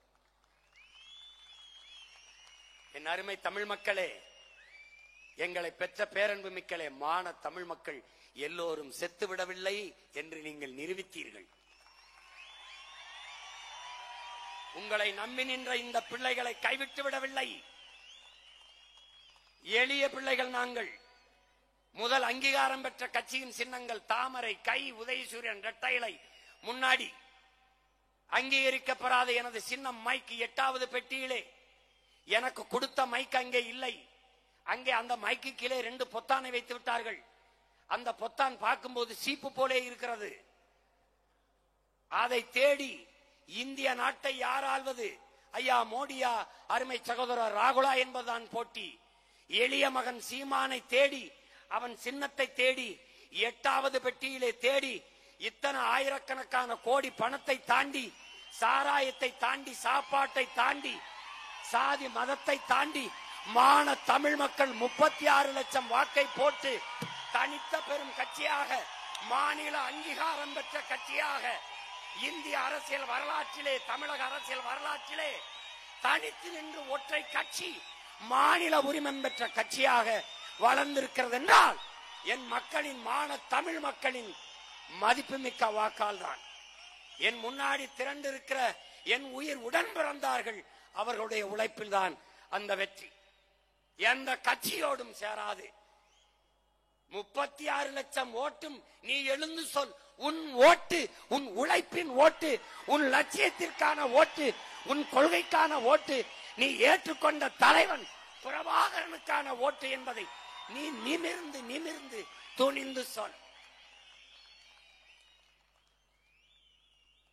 உலக வரலாற்றில் பயங்கரவாதி என்று சொன்னவனை, தடை செய்து வந்தவனை தலைவனாக ஏற்று இறக்கிய புலிக்கொடியவை ஏந்தி ஒவ்வொரு தேர்தலுக்கும் ஒரு சின்னத்தை தந்தாலும் தளராது களத்திலே நின்று தோற்றாலும் தோற்றாலும் தோற்றாலும் இன்னும் துணிந்து துணிந்து களத்திலே நிற்கிற ஒரு புரட்சிகர அரசியல் படை நாம் தமிழர் கட்சி மட்டும்தான்.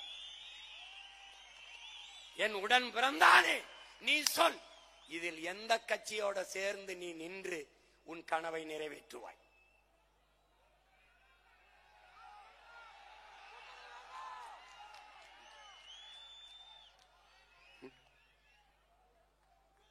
ஒன்றை நீ உணர்ந்துகொள், நம்முடைய பயணம் நம் கால்களை நம்பித்தான்.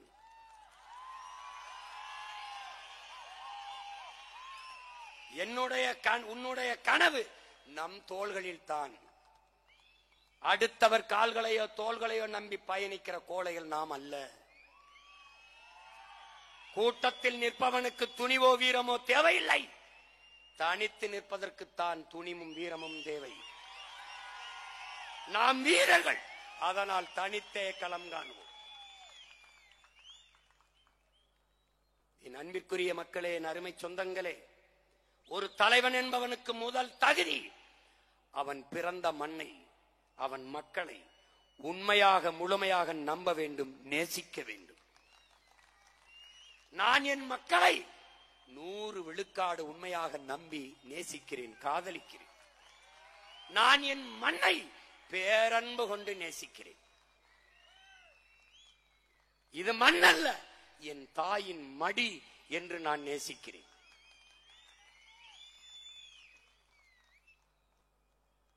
அதனால்தான் நாங்கள் தனித்து என்ற சொல்லை தவிர்க்கிறோம்.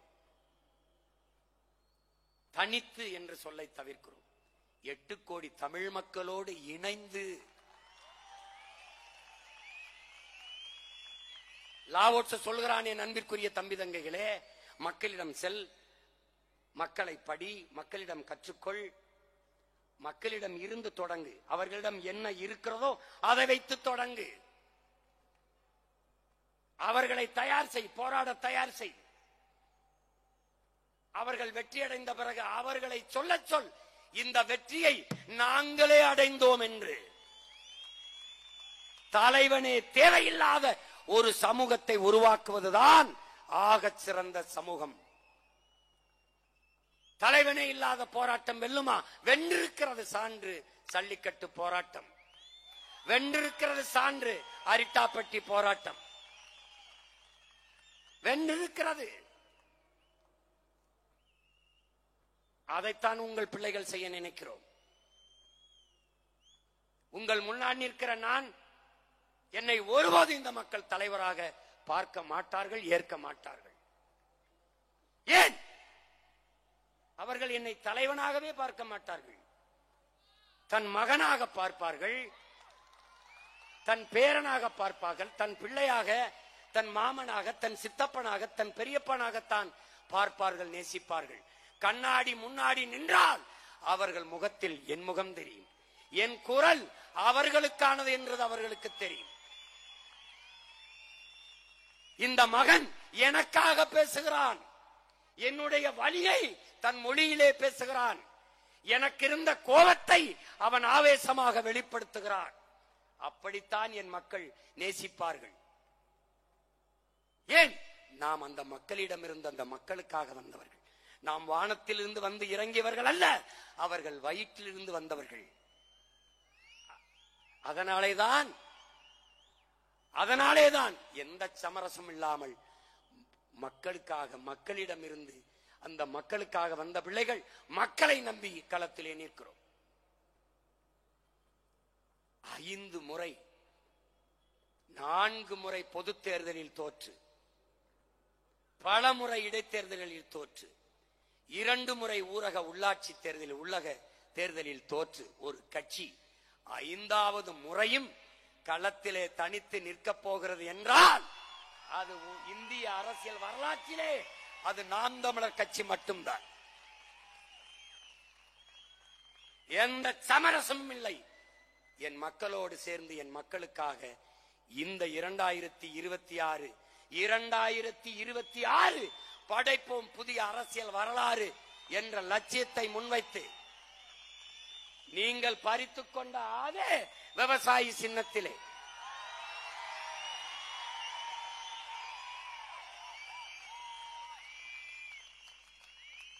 ஐயா ரஜினிகாந்த் அவர்கள் சொன்னது போல வந்துட்டேன்னு சொல்லு, திருப்பி வந்துட்டேன்னு சொல்லு.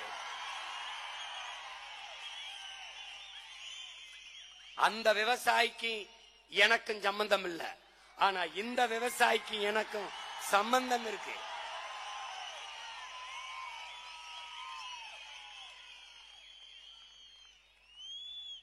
என் என்ன மட்டும் சின்னம் இல்ல, சின்னமே நான் தான். ஒன்னும்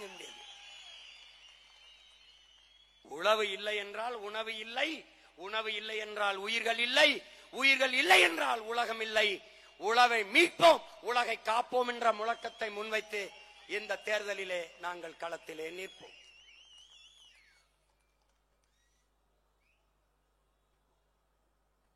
அறிவார்ந்த தமிழ் சமூக மக்கள் ஆகச் சிறந்த சமூகம் படைக்க காத்திருக்கிறோம். என் அன்பு பிள்ளைகளே, ஒரு தேசத்தில் மருத்துவ படிப்பிற்கு மதிப்பு இருக்கிறது என்றால் அந்த நாடு நோயாளிகளை அதிகம் பெற்றிருக்கிறது என்ற அர்த்தம். ஒரு நாட்டில் காவல்துறைக்கு அதிக மதிப்பு இருக்கிறது, அஞ்சுகிறார்கள் மக்கள் என்றால் அந்த சமூகம் குற்ற சமூகமாக மாறிக்கொண்டிருக்கிறது என்ற அர்த்தம். நீதிபதிகள் கடவுளாக போற்றப்படுகிறார்கள் என்றால் அந்த நாட்டிலே குற்றம் அதிகரித்துக் கொண்டிருக்கிறது என்ற அர்த்தம். ஒரு நாட்டிலே ஆசிரிய பெருமக்களுக்கு என்றைக்கு மதிப்பு இருக்கிறதோ அன்றைக்கு அந்த சமூகம் அறிவார்ந்த சமூகமாக மாறிக்கொண்டிருக்கிறது, வளர்ந்து கொண்டிருக்கிறது என்று அர்த்தம். நீ IAS ஆக, IPS ஆக, டாக்டர் ஆக, இன்ஜினியர் ஆக, எவனானாலும் உன்னை பிரசவிப்பவன் ஆசிரிய பெருமகன் என்பதை நினைவில் வைத்துக்கொள். உங்கள் பிள்ளைகளின் ஆட்சியிலே ஆசிரிய பெருந்தகைகள் தான் பெருமதிப்பு அளிக்கப்படும். நோயற்ற சமூகம் உருவாக்குவோம். குற்றவாளிகளே உருவாகாத சமூகத்தை படைப்போம். அது என் கனவல்ல, என் தலைவனின் கனவு. எமது முன்னவர்களின் கனவு. அப்படிப்பட்ட ஒரு சமூகத்தை படைக்க களத்திலே நிற்கிற பிள்ளைகள் உங்கள் பிள்ளைகள். இந்திய அரசியலை, இந்திய நாட்டை யார் ஆள்வது என்பதில் என்னை தேடிய மக்கள், தமிழ்நாட்டை யார் ஆள்வது என்பதில் என்னை தவிர்த்துவிட்டு என் மக்கள் செல்ல மாட்டார்கள். இம்முறையும் 234 போட்டி, 117 இடம் பெண்களுக்கு, 117 இடம் ஆண்களுக்கு, அதிலே 134 இடங்கள் வெறும் இளைஞர்களுக்கு என்பதை எண்ணரும் தமிழ் தம்பி தங்கைகள் புரிந்து கொள்ள வேண்டும். மாணவர், இளைஞர், மகளிர், தகவல் தொழில்நுட்ப படை இதை பெருக்காது நாம் தமிழர் கட்சி சிறக்காது. மாணவர், இளைஞர், மகளிர் படை நில்லாது நம் கட்சி வெல்லாது. இதை கவனத்தில் கொண்டு எண்ணரும் தம்பி தங்கைகள் களப்பணியாற்ற வேண்டும். மற்றவர்களுக்கு அரசியல் கட்சி தேர்தல், இது நமக்கு போர், தன்மான போர், இனமான போர், உரிமை மீட்பு போர், நிலம் காக்கும் போர், நிலத்தின் வளம் காக்கும் போர். இவர்களிடம் இருந்து நம் மண்ணை, மக்களை மீட்க காக்க நாம் தொடுக்கிற புரட்சிகர அரசியல் போர். நம் தலைவனின் ஆயுதம் மிச்சம் வைத்ததை அவன் பிள்ளைகள் நம்முடைய அறிவாயுதம் ஏந்திய அரசியல் புரட்சி வென்று முடிக்க வேண்டும். இனப்படுகொலைக்கு இன்றைக்கு நமக்கு நிகழ்ந்த அநீதிக்காக பேசுவதற்கு ஒருத்தன் இல்லை. ஆனால் நம்மிடத்தில் அதிகாரம் வந்தால் உலக நாடுகளில் எல்லாம் தமிழ்நாட்டு அமைச்சர்கள், இந்திய நாடாளுமன்றத்திற்கு சென்ற நாம் தமிழர் கட்சி நாடாளுமன்ற உறுப்பினர்கள் என் இனம் எப்படி கொல்லப்பட்டது என்ற ஆவணத்தை சேமித்து காணொலி ஆவணம், அச்சாவணமாக எடுத்துக்கொண்டு உலக நாடுகள் எல்லாம் எனக்காக பேசுகிற தேசிய இன பெருமக்கள், சீக்கியர்கள், வங்காளிகள், குஜராத் வங்காளிகள், திரிபுரா, மணிப்பூர், நாகாலாந்து, கர்நாடகா, எல்லா மாநிலங்களும் தேசிய இனங்களின் ஒருமைப்பாட்டுக்கு உழைத்துக் கொண்டிருக்கிற பெருமக்கள், காஷ்மீர், எல்லா மாநிலத்திலிருந்தும் என்னோடு நிற்க என் உடன் பிறந்த தேசிய இன மக்கள் நிற்கிறார்கள்.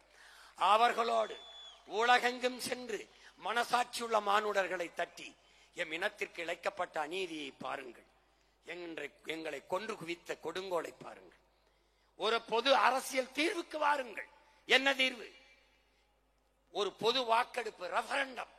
உலகில் எத்தனையோ நாடுகள் பிரிந்திருக்கிறது. நார்வே, ஸ்வீடன், கிழக்கு தைமோர், மேற்கு தைமோர், இப்படி எத்தனையோ நாடுகள். அண்மையிலே சேர்பியாவில் இருந்து கொசோவா, தெற்கு சூடான், இப்படி எத்தனையோ நாடுகள் பிரிந்து பிறந்திருக்கிறது. அப்படி எங்களுக்கு ஒரு வாய்ப்பு, ஒரு அரசியல் தீர்வுக்கான வாய்ப்பு. என்ன வாய்ப்பு? பொது வாக்கெடுப்பு, ஒரு முன்வைப்பு. தமிழீழ என் சொந்தங்கள் இடத்திலே ஒற்றை இலங்கை, ஒரே ஆட்சிக்குள் இணைந்து வாழ்கிறீர்களா, தனித்தமிழ் ஈழமாக மீள்கிறீர்களா என்ற கோரிக்கையை முன்வைத்து, ஒரே இலங்கைக்குள் வாழ்கிறோம் என்று எமது மக்கள் வாக்களித்து விட்டால் நாங்கள் வாய்மூடி மவுனிக்கிறோம். தனித்தமிழ் ஈழமாக மீள்கிறோம் என்று வாக்களித்து விட்டால் எங்களை தனித்தமிழ் ஈழமாக, தனித்தமிழ் சோசலிச குடியரசாக பிரித்து அறிவித்து பிரகடனப்படுத்துங்கள். விடுதலை பெற்ற ஒரு இனத்தின் மக்களாக எங்களை வாழ விடுங்கள். என் அன்பிற்குரிய சொந்தங்களே, என் அருமை பெற்றோர்களே, அறிவார்ந்த என் தம்பி தங்கைகளே, ஒரு புழு உடம்பெல்லாம் முடிமுளைத்து ஒரு கூடு கட்டி, அதில் ஆர்வா பருவத்தில் ஒரு கூடை கட்டி அந்த கூட்டுக்குள் இருக்கும் போது அதற்கு முடி முளைத்திருக்கும். அந்த முடியை, ஒவ்வொரு முடியையும் உதிர்க்க உதிர்க்க உதிர்க்க அது மரணத்தை ஒவ்வொரு முறையும் தொட்டு தொட்டு திரும்பும் என்கிறான். அவ்வளவு வலியை தாங்கி அந்த பூச்சி, சின்ன புழு இருக்கும் என்கிறான். மரணத்தின் வலியை தாங்கி தாங்கி எல்லா முடிகளையும் உதிர்த்த பிறகு அதற்கு இறக்கை முளைக்கிறது. அந்த இறக்கை முளைத்து கூட்டை உடைத்து பறக்கிறது விடுதலை பெற்ற பறவையாக. அதுதான் நீங்கள் பார்த்து ரசிக்கிற பட்டாம்பூச்சி, வண்ணத்து பூச்சி. அப்படி விடுதலைக்காக எண்ணற்ற மயிர்களை அல்ல, உயிர்களை லட்சக்கணக்காக சிந்திய மக்கள் இறக்கை விரித்து நிற்கிறோம். சுதந்திர பறவையாக எங்களை விடுதலை பெற்ற இனத்தின் மக்களாக உலக அரங்கிலே, இந்த பூமி பந்திலே பறக்க அனுமதி தாருங்கள் உலகத்தீரே. இந்த நிலையை இந்த மகன் இன்றைக்கு கெஞ்சிக் கொண்டு நிற்கிறேன். என்னை நீ தவிர்த்து விட்டு போகலாம். இந்த கூட்டம் சிறியவர்கள் கூட்டம் என்று எழுதி வைத்துக்கொள். 2026க்கு பிறகு சரியாக இன்னும் 6 மாதங்கள் என்னை நீ தவிர்த்து விட்டு செல்ல முடியாது. என்னை நீ மறைக்கலாம், நான் முன்வைக்கிற அரசியலை ஒருவராலும் தவிர்க்க முடியாது, மறைக்க முடியாது. நீ கொம்பாதி கொம்பன், கட்டிப்பார். பரந்தூர்ல விண்ணூர்தி நிலையம் கட்டிப்பார். எல்லாரும் ஏதோ பண்ணி பார்த்தான். டங்ஸ்டன் தொழிற்சாலை, அரிட்டாப்பட்டியில் குலதெய்வம் கோயில் வாசலில் நின்று சொன்னேன், இந்த குலதெய்வத்தின் மேலே ஆணை, இந்த மகன் இருக்கிற வரை ஒரு கல்லை கூட எடுக்க முடியாது என்று. பேனா சிலை வைத்தே தீர்வோம் என்று வச்சு பார்.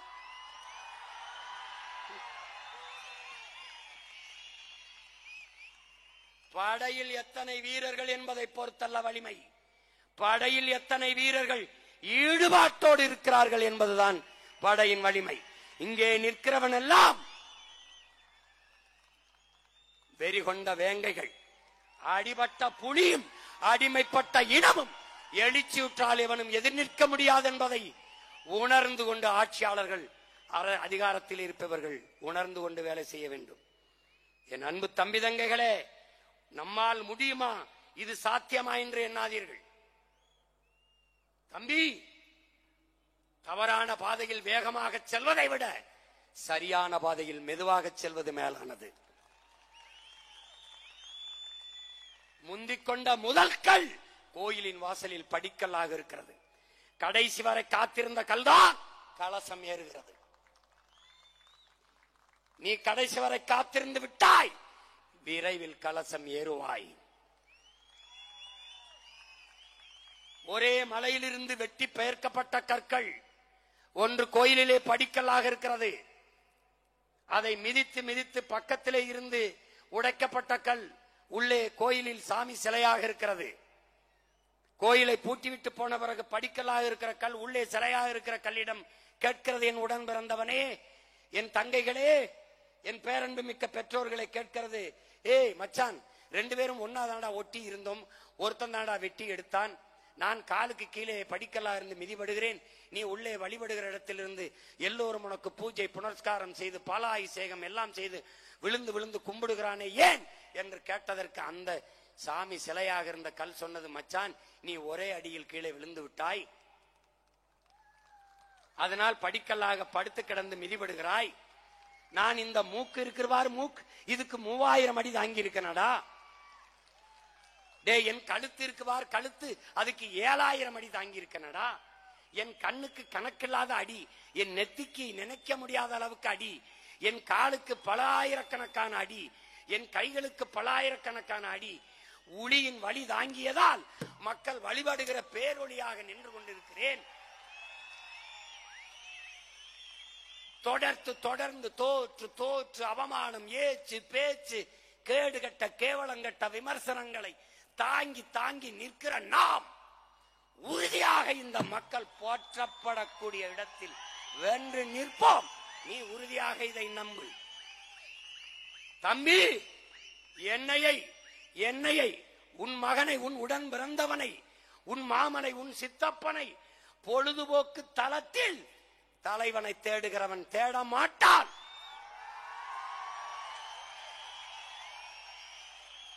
போராட்ட களத்தில் தனக்கான தலைவனை எவன் தேடுகிறானோ அவன்தான் உன் மகன், உன் உடன் பிறந்தான் என்னையை தேடுவான். காற்றடிக்கும் திசையெல்லாம் பறக்கிற பதர்கள் நம் வாக்காளர்கள் அல்ல. புயலே அடித்தாலும் அசையாது அதே இடத்தில் கிடக்கிற வீரிய மிக்க விதை நெல் மணிகளே நம்முடைய வாக்காளர்கள். நான் ஒரு விதை நெல், நீ ஒரு விதை நெல். என் அன்பு பிள்ளைகளே, என் அருமை பெற்றோர்களே, பேரன்பு மிக்க என் தம்பி தங்கைகளே, ஒரு நெல்லடா ஒரு நாற்று, ஒரு நெல் ஒரு நாற்று. அந்த ஒரு நாற்றை எடுத்து நடுகிறோம், ஒற்றை நடவு. அதைத்தான் ஒற்றை வைக்கோல் புரட்சி என்று மாசானுகோ புக்காக்கோ சொல்கிறான். நம்முடைய பெரிய தகப்பன் நம்மாழ்வார் அதைத்தான் சொல்கிறார், ஒற்றை நாற்று நடவு, ஒரு நாற்று. அந்த நாற்று 80 நாற்றாக மாறுகிறது, 100 நாற்றாக மாறுகிறது, வெடித்து வெடித்து. என்னுடைய தம்பி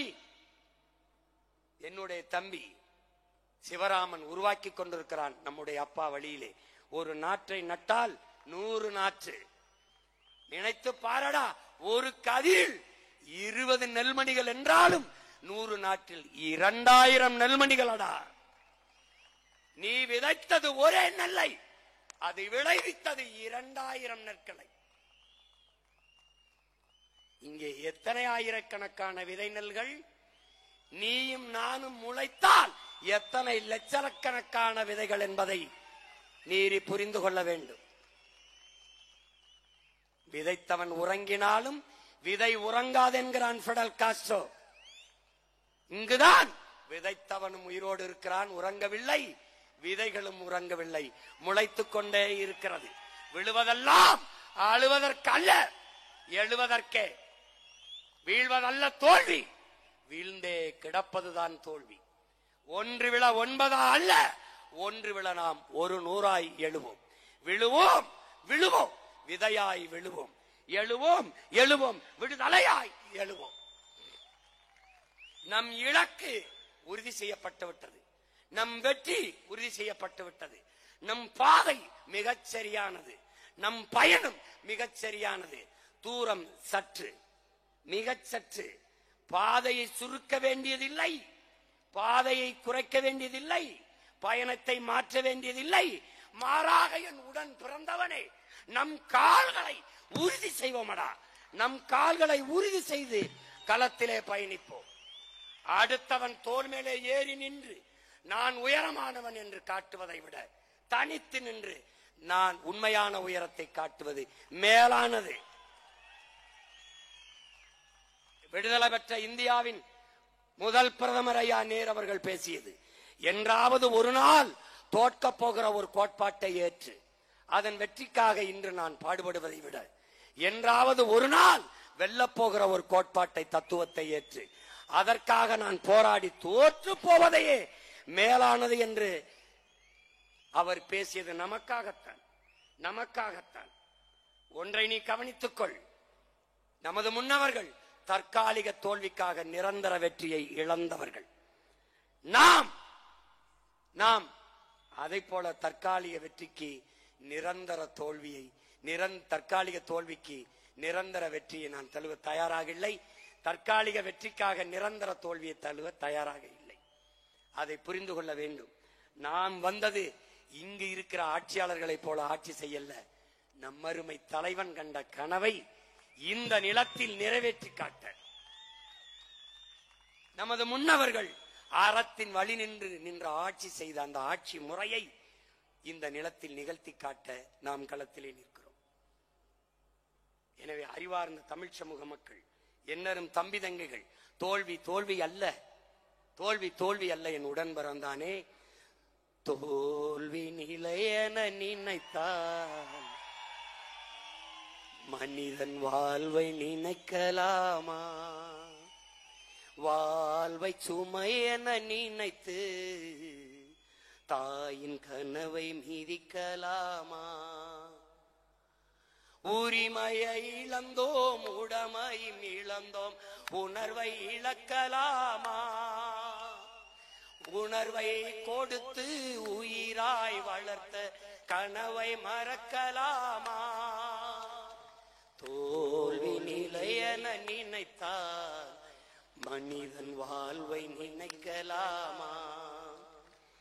விடியலுக்கில்லை தூரம், விடியும் மனதில் இன்னும் ஏன் பாரம்?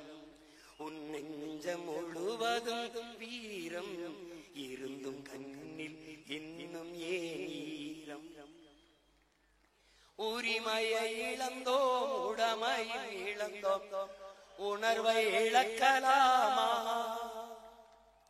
உணர்வை கொடுத்து உயிராய் வளர்த்த கனவை மறக்கலாமா? யுத்தங்கள் தோன்றட்டும், ரத்தங்கள் சிந்தட்டும், பாதை மாறலாமா? ரத்தத்தின் வெப்பத்தில் லட்சங்கள் வேகட்டும், கொள்கை சாகலாமா? உரிமையை இழந்தோம், உடமையை இழந்தோம், உணர்வை இழக்கலாமா? உணர்வை கொடுத்து உயிராய் வளர்த்த கனவை மறக்கலாமா? ரத்தங்கள் சிந்தட்டும், யுத்தங்கள் தோன்றட்டும், பாதை மாறலாமா? ரத்தத்தின் வெப்பத்தில் லட்சங்கள் வேகட்டும், கொள்கை சாகலாமா? உரிமையை இழந்தோ, உடைமை இழந்தோ, உணர்வை இழக்கலாமா? உணர்வை கொடுத்து உயிராய் வளர்த்த கனவை மறக்கலாமா? ஒப்பற்ற தலைவன் பெருமாவீரன் பிரபாகரன் அவர்கள் சுமந்த கனவை சுமந்து நிற்கிற பிள்ளைகளே, புரட்சி எப்போதும் வெல்லும். நமது வெற்றி நாளை அதை சொல்லும். இம்முறையும் எவரோடும் கூட்டணி சேராது. தனித்தே நாம் தமிழர் கட்சி களத்திலே நிற்க இருக்கிறது. சீபா ஆதித்தனாரை பார்த்தோம், சிவன் மாப்போசியை பார்த்தோம் என்றார்கள். அவர்கள் சீமானை பார்த்ததில்லை. இந்த களத்திலே பார்ப்பார்கள். என்னரும் தமிழ் சொந்தங்களே, உலகெங்கும் வேர்பரப்பி வாழும் என் அருமை தமிழ் மக்களே, எளிய பிள்ளைகள் உங்கள் பிள்ளைகள் எங்களுக்கு வலிமை தர உங்கள் கைகளை எங்களுக்கு தந்து வலிமை மிக்க அரசியல் படையாக மாற்றுங்கள். அறிவார்ந்த தமிழ் சமூக மக்களே, நம் இலக்கு ஒன்றுதான், இனத்தின் விடுதலை. இனம் ஒன்றாவோம், இலக்கை வென்றாவோம். தமிழ்தாய் வாழ்க, தலைவர் பிரபாகரன் வாழ்க, நாம் தமிழர்.